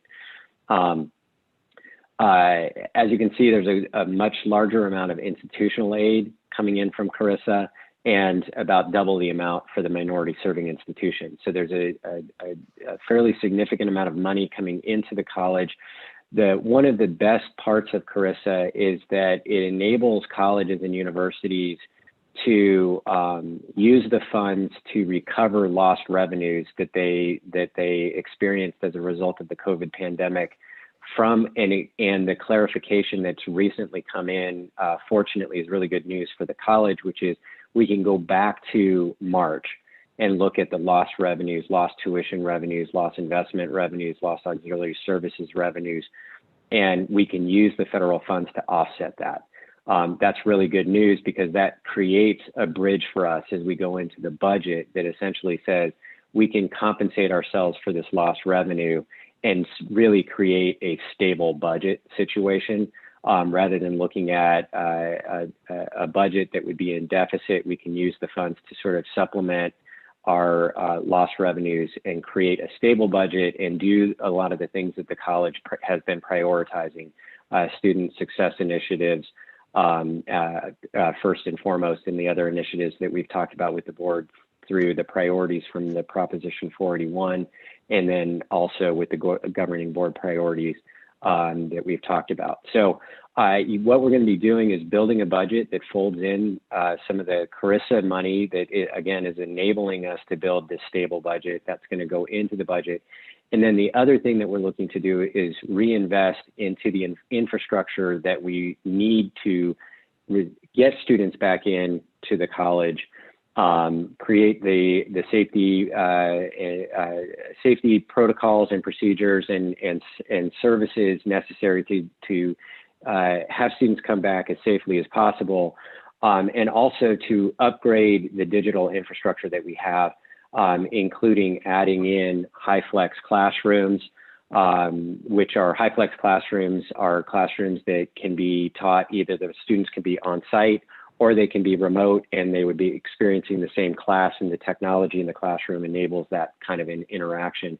We're in the process of designing and building those classrooms to have as many as 15 online as quickly as possible. That includes the professional development for faculty to have one of these types of classrooms, the technology set up for this new digital delivery, that there will be classrooms set up for testing and practicing. So it's not just setting up the classrooms that will be used for those classes, it's also setting up testing classrooms, if you will, for faculty to get comfortable with using this new technology. It's also enhancing the technology in all of our classrooms as well, really setting the stage for the digital expectations that the coronavirus and the pandemic have accelerated. And then now the expectations are that we have this technology readily available, and we're going to be investing in that. It lists the antimicrobial system that is looking at different ways to have cleaning throughout the college and the classrooms to, again, enhance the safety and security and the comfort level of our students and faculty. Now, as I mentioned, what we're looking to do is fold this into the budget, and as you know, the budget is a capacity document. It gives us it creates a maximum that we can spend. So what we're going to be doing is building the budget with the capability and the expectation that we're going to be able to spend the federal funds for these these initiatives that are greatly going to help the college, again, bridge that revenue loss gap, keep stability, and then enable us to grow back into this new digital era, supporting the student success initiatives that you've been talking about, that sort of thing. there are a couple things that we're going to continue to look at, and I may have a little bit more information at the May board meeting related to these. But as I mentioned, that there is a third act that's already been passed, which is the, I refer to it as ARPA, the American Rescue Plan Act. So that was passed in March. The preliminary estimate is that we're going to have another significant inflow of direct student aid that might be as great as 20 million, and about $20 million of institutional aid. So again, what we're going to be looking to do is build the budget that enables us to spend the money that will be coming in from these federal sources. And then we'll explain that with the board in that upcoming May preliminary budget presentation. In addition, there are two other things. So we were talking about the first three here facts. There are two other things that we're going to be keeping a close eye on. Is the college has submitted a proposal to the state to get some of the governor's discretionary money that came from the federal government to help us support some of our great initiatives at the college, help get our students back in, help us do the upgrades necessary to get the college where it needs to be.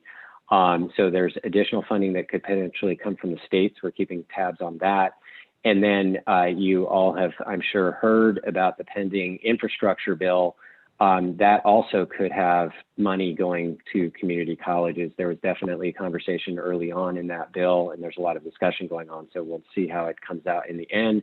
But there was a lot of conversation about providing community colleges a lot of funds, a significant amount of funds to update their infrastructure. So we're looking at this federal infusion of funds to, as I mentioned, create a bridge to stabilize our budget and prepare us to get our students back, and then to build our infrastructure into the future. So I'll stop there and ask if the board has any questions, and we'll be continuing this conversation in May as well. Are there any questions from the members of the board? Nope. Nope. Okay. Dr. B, thank you very much for the update, and thank you for keeping us informed on how these funds are going to be used to the greatest impact and benefit to our students. So thank you.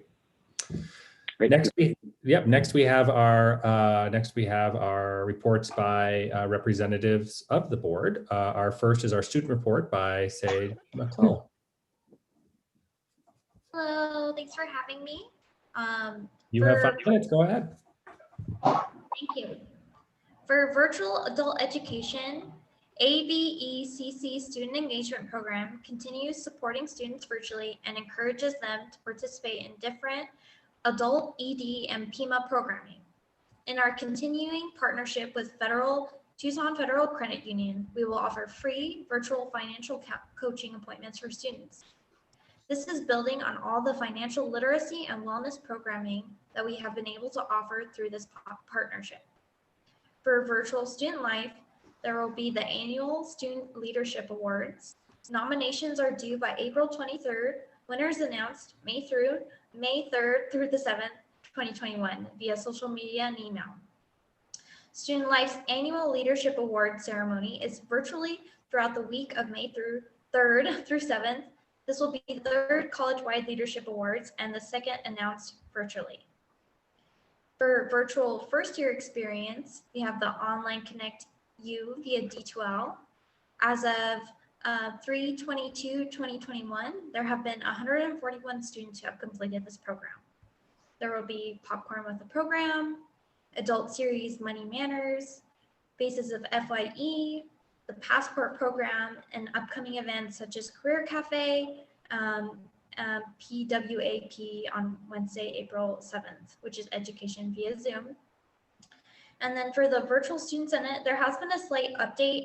It says that we're looking to partner, but we have actually been able to partner successfully with local domestic violence and sexual assault prevention partners. This includes the PCC Community Police. We'll have guest speakers from the RAD Prevention Program, as well as SAFE, which is the Southern Arizona AIDS Foundation, and then a couple of counselors from the Pima staff that will be helping assist in this event that includes awareness around sexual assault and domestic violence awareness. And then the Student Senate is working with the Breaking Barriers Committee to evaluate the current school's mascot. And then the PAC will also assist with upcoming re-elections and any questions, concerns that applicants may have when applying. Thank you. Thank you very much. And we look forward to hearing back from you, particularly about the work on the mascot. Next is our adjunct faculty report with Sean Mendoza. Mr. Mendoza. Chairman Klinko, Chancellor Lambert, members of the board, and honored guests. Given the transitory nature of adjunct faculty, the communication of benefits and policies relevant to our employee group continues to be a challenge. With support from the Provost Office, HR, and Employee Service Center, we are developing an FAQ or frequently asked questions for benefits document specifically for adjunct faculty. Topics in this document will include the Arizona State Retirement, Optional Retirement Plan, Affordable Care Act, sick leave, and fee waivers. This will be a living document that will be displayed and updated as a resource for our monthly agenda and incorporated into future training documents. I look forward to sharing this document with you in the days to come. Or you are, of course, welcome to attend our next adjunct faculty meeting on May 7th, where these topics will be discussed. If you'd like to attend, I'd be happy to share a Google Meet link with you. Secondly, I want to take a moment to thank the board for their proactive approach to the challenges facing the college, community, and our nation. I'm referring specifically to the resolution on violence against Asian, Pacific Islander, and Desi Americans on March 10th, and the resolution on death of George Floyd on June 3rd. With uncertainty seemingly dominating our lives these days, I appreciate your efforts to recognize and support our diverse communities impacted by these events. Lastly, as a reminder, please wear your mask and continue to social distance. Thank you. This ends my report to the board. Thank you very much, Mr. Mendoza. Next is our staff report from Michael Lopez.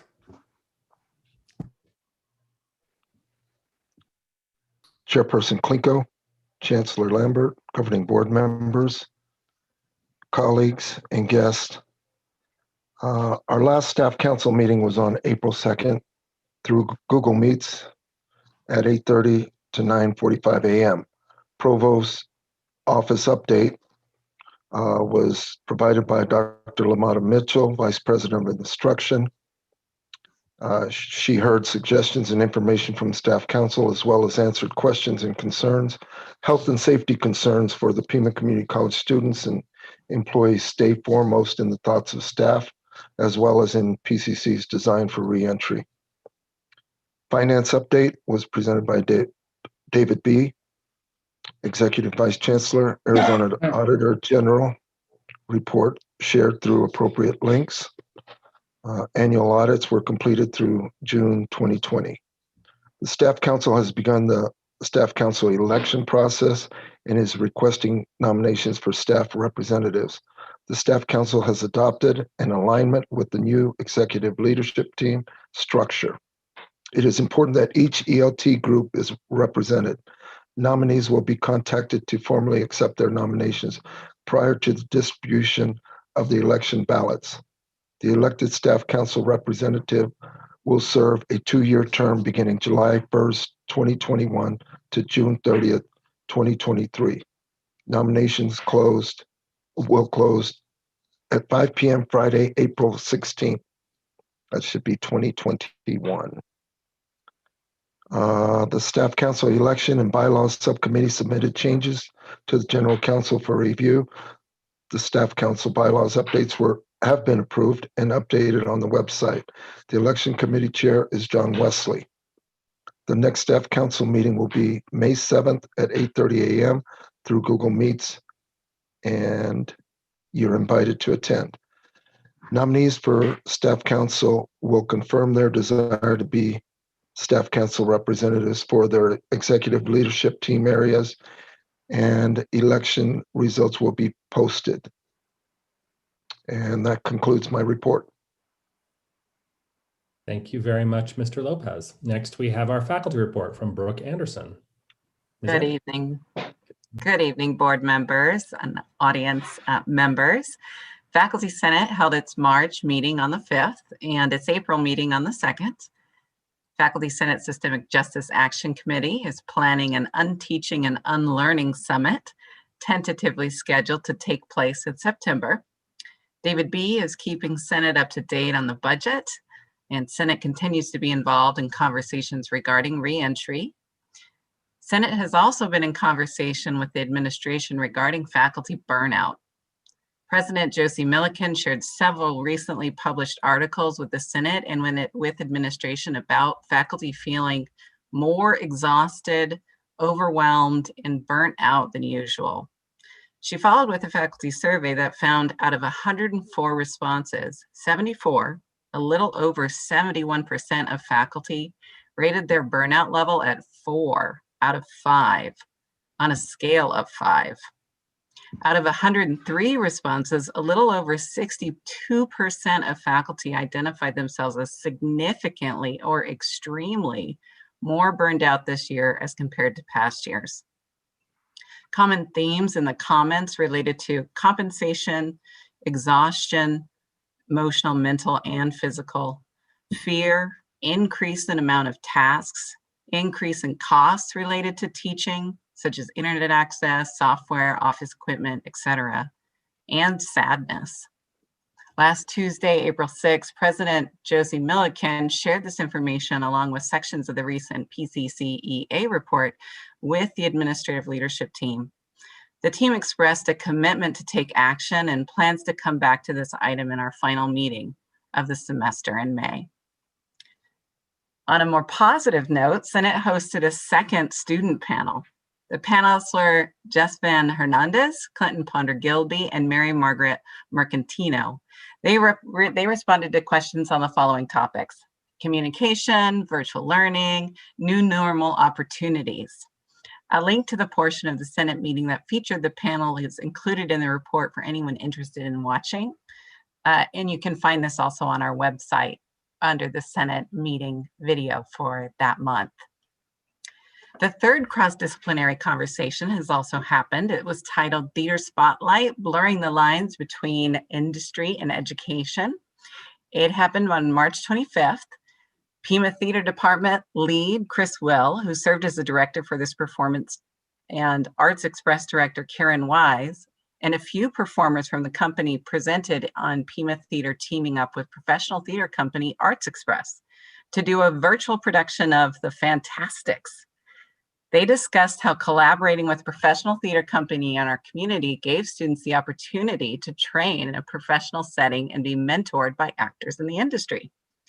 Communication faculty member Terry Flipowitz moderated the panel, and over 100 people have viewed the video on Pima's YouTube channel. As for faculty notable accomplishment, as you heard earlier this evening, great work is happening in honors. In addition to the cross-disciplinary conversation, the fine arts faculty continue to offer an exciting array of concerts, dance and theater performances, fashion and design expos, and art exhibits. Most recently, a student exhibit started April 9th and is available to view online until September 10th. This annual exhibition brings together the jurors' selection of the best student artists from fall 2020 through spring 2021 semesters from all of Pima Community College's campuses. Faculty are winning awards like Robert Foth in math, who was named Instructional Technology Council Outstanding E-Learning Educator of 2020. They are earning degrees like social science faculty Tiffany Amrit Young and Celeste Atkins, who have recently defended their dissertations and are graduating from their PhD programs this spring. Dr. Young is graduating from Texas A&M University's sociology program, and Dr. Atkins is graduating from the University of Arizona's Higher Education Policy and Practices PhD program.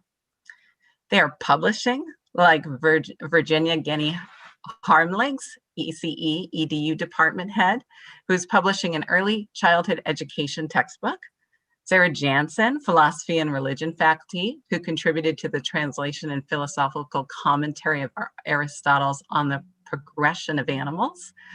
And Alejandra Ramirez, social science faculty, who co-edited a book that is part of Rutledge's Research in Decolonizing Education series. They're leading projects at the college, like MALDA, Al-Soraya, economics faculty, who created Pima Talks Econ, a video textbook created by the students, for the students, and hosted on YouTube. It's on basic economic concepts created by the students and curated by economic professors at Pima. And Dr. Josie Milliken, writing faculty, initiated and is now coordinating the United Nations Sustainable Development Goals Open Pedagogy Faculty Fellowship, which involves faculty training in open pedagogy focused on social justice and a partnership with other educational institutions in North America. They are presenting, like Dr. Maureen Salazar, Humanities Literature and Writing faculty, who presented a paper at the virtual 34th Annual Conference of the Society for the Study of the Multi-Ethnic Literature of the United States. Elizabeth Frankie Rollins, Writing and Honors faculty, who moderated and presented on a panel at the Association of Writers and Writing Programs Conference. Dr. Jessica Zeitler and Dr. Josie Milliken, who delivered a presentation at the League of Innovation 2021 conference. And finally, later in April, Dr. Jessica Zeitler, Dr. Josie Milliken, and Reed Dixon will deliver a presentation at the Peralta Equity Conference. Thank you.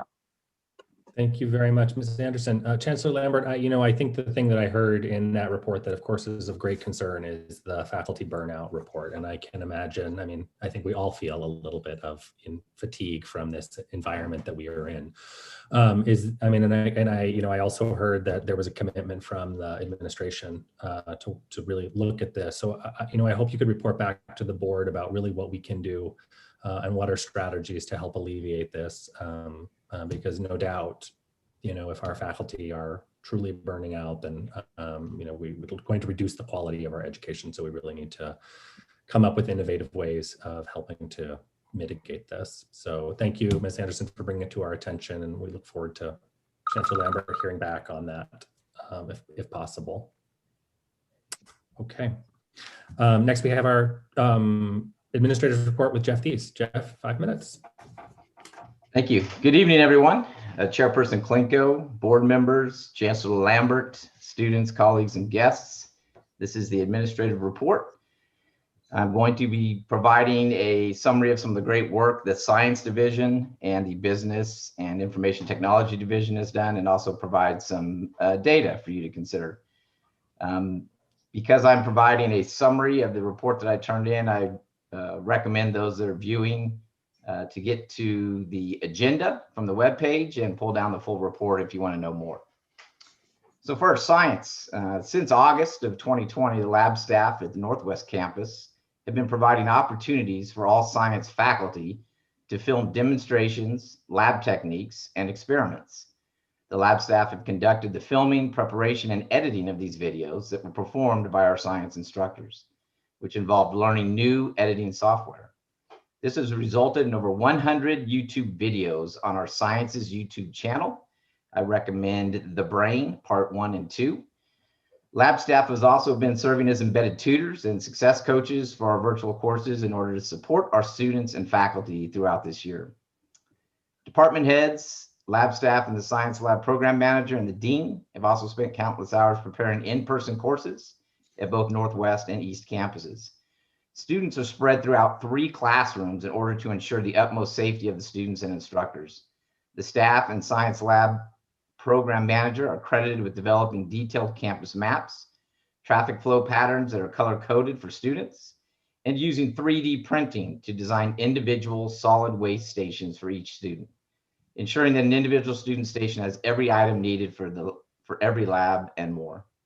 In addition, science has worked with IT to embed live streaming between the 3 classrooms to enhance communication and demonstration of lab techniques. Great work. Also, last month, Emily Halverson-Otts, the Dean of Sciences, served as a judge for Southern Arizona Research Science and Engineering Foundation's 65th Science Fair. In that capacity, she worked with Molly Minke, Dr. Molly Minke, math faculty, to identify 3 local high school students who were awarded $500 scholarships from the PCC Foundation. And more recently, Saturday, March 27th, the NASA Ascend launch day. This is a big event for those Grant, as our 4 PCC students have been working through this semester to develop a payload to collect experimental data. The payload was attached to a huge balloon that was launched into the atmosphere. Data is currently being analyzed by the Pima Community College students. The NASA Ascend grant is overseen by Anne-Marie Condis, chemistry faculty and Pima Online department head, with assistance from Don Kavanaugh, chemistry faculty. Moving on to business and information technology. Within the Cybersecurity and Information Technology Center of Excellence, the leadership team of Chris Bonhorst and Will McCullen presented a special session at SARCEF, the previously mentioned conference, to a number of K-12 participants titled, "You Can Hack It at Pima, Hack to Protect," on March 5th. This session includes a hands-on hacking exercise called the Juice Shop, sounds interesting, and builds an awareness of social engineering attacks. Also from that group, the Google IT Support Professional Certificate has been a great success at the college's first micro certificate. The certificate is also a pathway into the cyber and IT AAS programs and has over 100 enrollments in the last few months. Working with the Community College Growth Engine Fund and Education Design Lab continues, and the IT Cyber Center of Excellence has designed a micro pathway including 3 national certifications and 21st century skill competencies. All this is fully stackable into our 4-credit beginning and advanced certificates and AAS degrees. Moving from technology to hospitality, hospitality leader Jewel Mado has been working with the American Hotel and Lodging Association to reestablish and strengthen a partnership for students in the Hospitality Leadership Program. After last winter recess, PCC's Hospitality Leadership was awarded $10,000 AHLA scholarship, broken down to provide 5 $2,000 scholarships for the 2021-2022 school year. Moving from hospitality to business and accounting. Great news for Pima students who received the first place in the 2021 Arizona Community College Excellence Case Competition. The ACCE Case Competition is sponsored by the U of A's Eller College of Management. Took place on Friday, April 2nd. PCC's teams competed against 4 other community colleges. The competition was tough, but in the end, Susie Hartson's purple team brought home first place. In the past 6 years, Pima Community College's business department has entered this event. We've taken home first place 4 times. Great work, and thank you to Vivian Knight and Renee Richards for their outstanding leadership in business and accounting. The health information technology. About 30 seconds left. What's that? You have about 30 seconds left. All right. Health Information Director Kelly O'Keefe is developing micro-credentials in areas such as certified electronic health records and specialists. And the work from paralegal studies and vet tech studies continues to support student success at the college. And lastly, C's get degrees, but earning A's pays. It's an important thing for us as an institution to disaggregate our data to make sure not only are our underserved minorities succeeding from an A through C percentage, but also earning A's at equitable amounts as well. So something to dive into and think about in your particular programs or in your areas of interest. Thank you.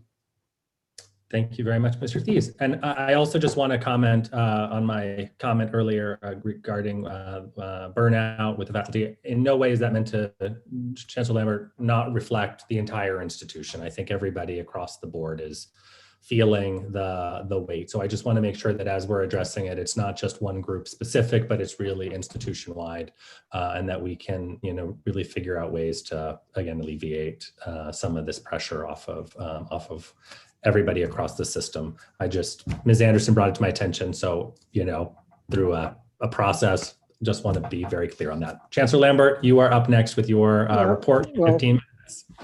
Well, thank you, Mr. Chair, and thank you for pointing out that the faculty burnout is not just exclusively about the faculty being burned out. It's very real for our faculty. We're seeing that obviously across the country, and it's something that we have to be mindful and paying attention to. And I know our provost is doing exactly that with her team, but also this applies to all of our employees. this, and for everybody in the community. I mean, I would say it's just so hard to even fathom what we've all been working and living through. But we'll be attending to those pieces. I want to say just my hats off to the students. You were so inspiring tonight, and we're just so proud of you. Brianna, Louise, Vinnie, Rachel, Andrea, Ariana, and Clinton, thank you so much for coming and sharing your experience in the honors program and PTK, and for all your success individually, collectively, and for our community overall. So thank you.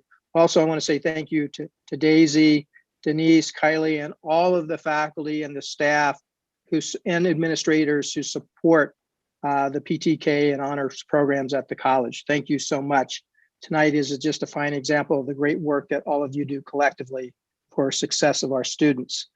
I also want to just touch on some important pieces that came out of the recent HLC conference. And there's some things that could easily go unnoticed, but it's very important that we not lose sight of it. And this issue of accountability is not tied to a particular administration of the White House. The accountability issue has been ever growing over the decades, and it's just going to increase. And what I'm going to have Dr. Bruce Moses do at a future meeting is talk about one particular change around the 25% rule. And this is going to have significant impacts, not at just the college level, but all the way down to the program level. And a greater emphasis on return on investment. What's the student getting for his or her investment in their learning? So we're going to be held accountable all the way to the program level now, not just at the college level. So it's important not to lose sight of that. Also, out of the HLC conference was some really great keynotes. The president, Barbara Gelman Danley, did an outstanding job, and we're going to ask her to come and keynote our opening day. And so that way everyone can see the direction that is expected of us as an institution of higher education. Dr. Sanjay Gupta delivered just a phenomenal keynote address. And he drew upon his healthcare experience as an analogy for us to really pay attention to in the higher ed space. So for example, he said where he works, he does have a job beyond just being on CNN. And he talked about how just before the pandemic happened last year, they had only done about 80 telehealth visits. Once the pandemic hit to present day, over 80,000. So as you can see, just the notion of leveraging the virtual is going to grow ever important after the pandemic. So I think we're on the right track there. But he also talked about stress, and he made a reference to a great book called Why I'm not citing the title correctly, but the title has something along the lines, Why Do Zebras Not Get Ulcers? And so if you haven't read that book, I really encourage you to read it, because it talks about stress, and how what Dr. Gupta talked about was stress is not a negative or a positive thing. In fact, he says you need stress in your life, but it's really how you respond and react to the stress that will define whether it's positive or negative. So let's all not lose sight of that as well. And then we had some great other presentations. It was a presentation by Rick Beyer, and I'm hoping that we can bring Rick Beyer to the state to talk to all of the board members across Arizona, along with all the CEOs. I'll be working with David to make this happen. But we'll touch on just a few of the macro trends that he was touching on, because in many ways, Pima is ahead of the curve. So for example, he talks about academic progression. It will not be linear. It's going to be lifelong. It's not going to be focused on degrees. He talked about digital delivery will become the norm, and it will be expected by students and by employers. So online, hybrid delivery, augmented and virtual reality. I think all of this is starting to sound familiar, right? He's talking about the growing influence of business, of companies in higher education. And he says This will become the standard for us. So if you're not working with businesses like the Trains, like the Raytheons, you're not going to make it as an institution of higher education. And this is not just limited to 2 years. It's going to apply to 4 years and beyond. Learning outcomes. He talked about the rise of credentials, badges, certificates, boot camps. He said these are going to grow and increase in demand. So I think you get the idea, right? These are all the things we're doing at Pima. We're on the right track. We have the right vision.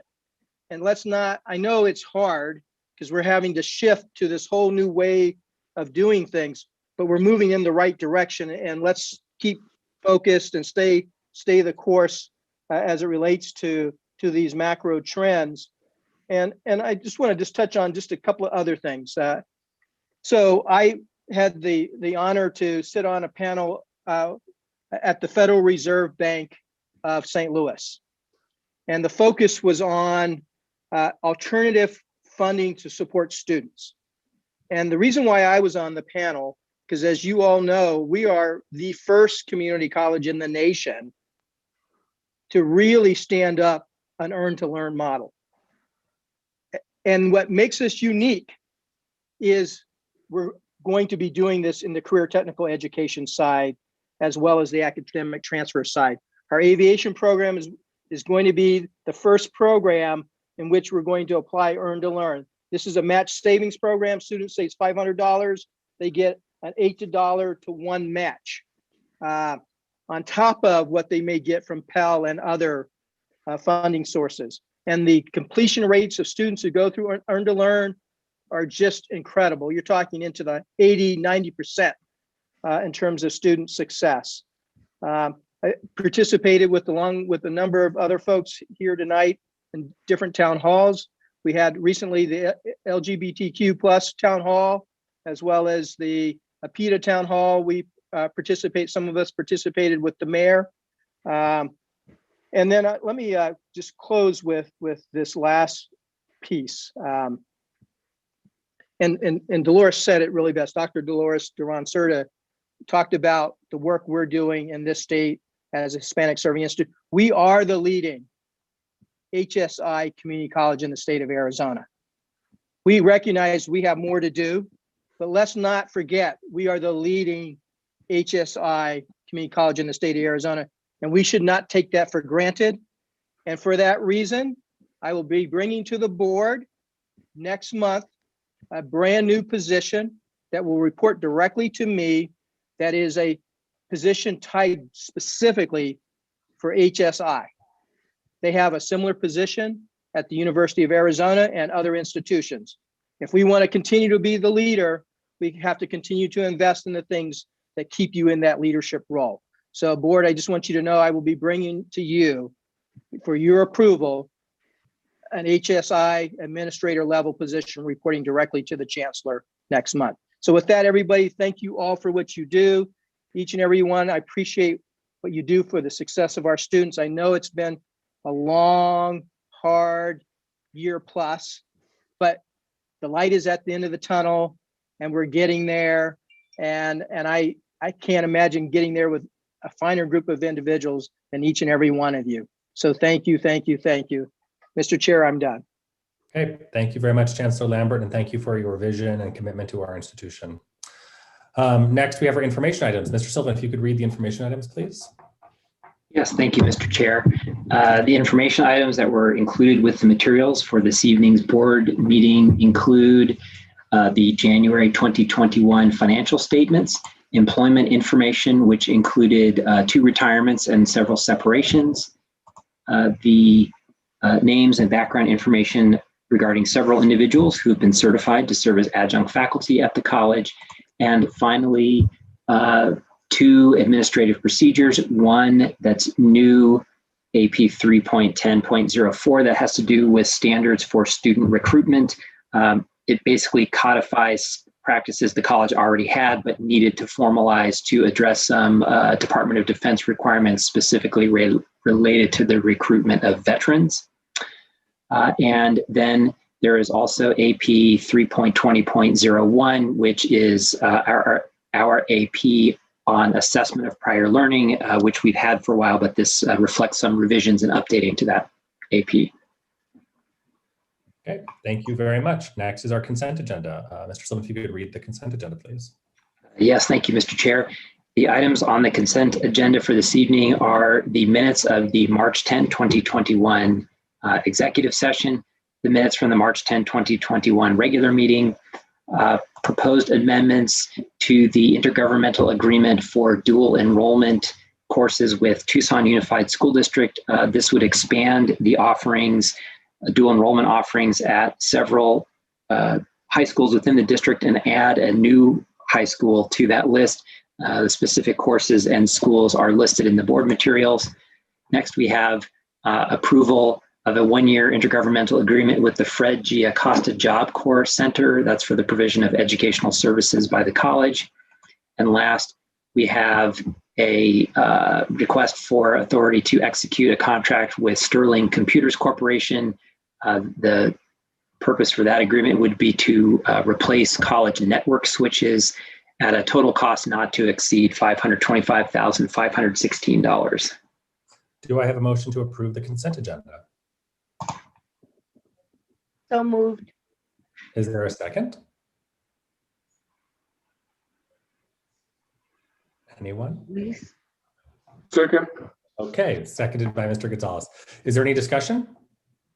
No. Okay, hearing none, all in favor of the motion signify by saying aye. Aye. Anyone opposed?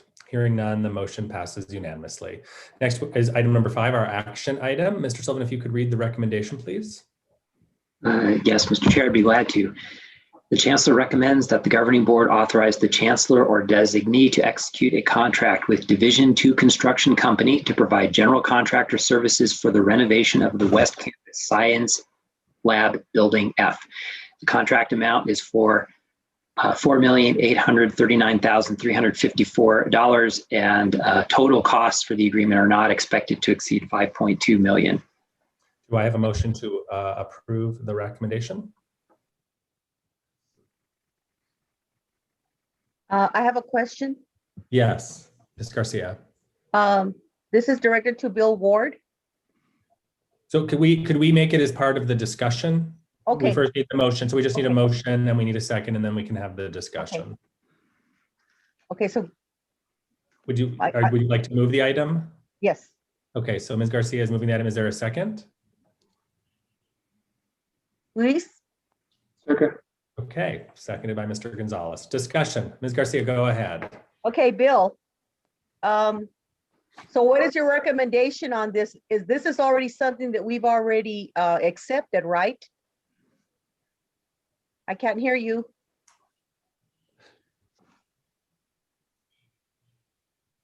Sorry about that. If you guys would like, I can go ahead and give you some information that I put together. And then I think that'll hopefully answer your questions. So yes, Mr. Ward, please go ahead.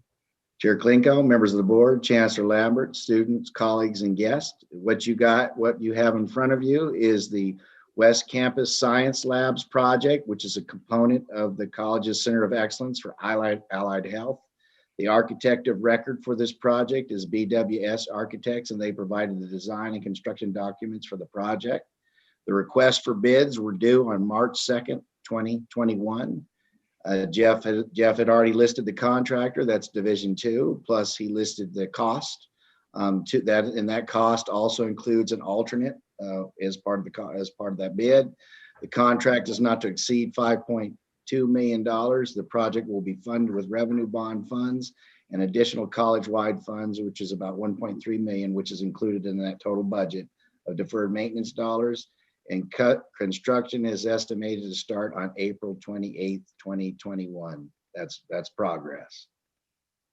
Bill, I have a question. So when you're talking about deferred maintenance fund, what does that mean? Every year as part of capital, we put in projects in a number of projects that are within facilities. We call them multi-campus projects, which are related to deferred maintenance dollars. And so what will happen is whenever we do a construction project like this, we're going to shut this area down for a substantial amount of time. And so what that does is that gives me an opportunity to go in and do things that are not normally part of these types of projects, because we don't want to waste the money at the end of the day. In other words, we don't want to take the money that the campus has asked for this, and this was part, like I said, of the Center of Excellence.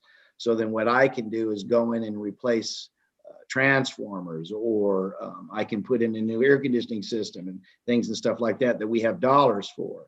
And so that's why we do this. This is something that we've done for a very long time. It's worked very well with our projects, and we use a lot of these dollars for that. And the other thing too is it helps us stay up with our deferred maintenance. Anytime we can shut something down, and if it's shut down for 6 months to a year, then we can get some deferred maintenance work done too. Thank you. And just to clarify, Mr. Ward, this was part of the revenue bond program. I mean, this was built into the whole scope of what we. Yes, this is part of the revenue bond project. And then this is, the idea was to go in and we took one of our facilities and are totally redoing the labs, the science labs within it, and making them, bringing them up to today's standards. The other thing too is that this building will have a significant tie-in to the project related to the health services of that we're actually in the process of selecting an architect right now. So in my opinion, I think you guys are going to be very proud of this. The way it ties these sites together, or this whole area together, and you can, I think I've shown you in one of my presentations, to where it turns this one part of the campus into kind of a whole cool little compound. Then the last question has to do with the additional funds to fund this project. It's part of it is the revenue bonds, and then what was the other? Yeah, the total cost of the project is 5.2 million, and we used 4.84 as part of the revenue bond funds, and then we took 1.3 million from our funds related to deferred maintenance, and that's what we're to what? Our deferred capital maintenance dollars. We have the money. In other words, we're not asking for additional money. The money's already in the budget, and basically what the board is approving is a bid that has already happened. This was put out to bid. In other words, you guys approved the project, you approved the funding, and then this is the bid. All right, thank you. Okay, are there any other questions? Okay, hearing none. Mr. Sylvan, do you want to do a roll call vote? Glad to, if that is the pleasure of the board. Mr. Klinko. Yes. Ms. Garcia. Yes. Dr. Hay.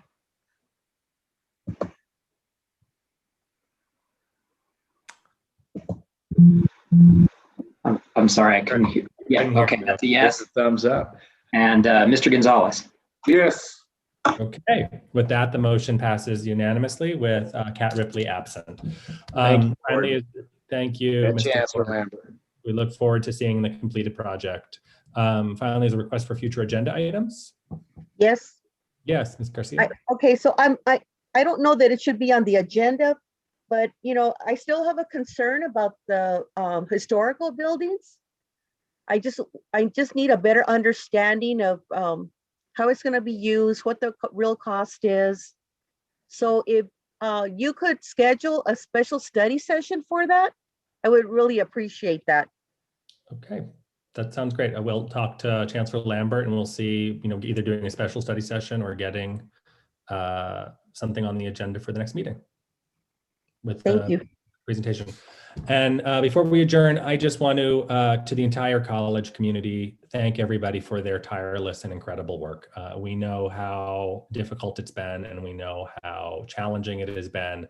And we know that you show up day in and day out to support these students who really need you. And from this board, we want to thank everybody for their continued work. It is inspiring. It is profoundly moving, and it is transforming our community. So thank you, each and every one of you on this call. Thank you to each and every one of you not on this call. We as a board are just incredibly grateful for the work that you're doing. So thank you very much. It looks like Ms. Garcia also has a final comment. I forgot something. I'd like to know what the college is doing to promote our administrators within the college. Okay, so we will work on getting an item on internal advancement. For a All right, future thank agenda you. item. Okay. Thank you very much. Everyone have a good night. The meeting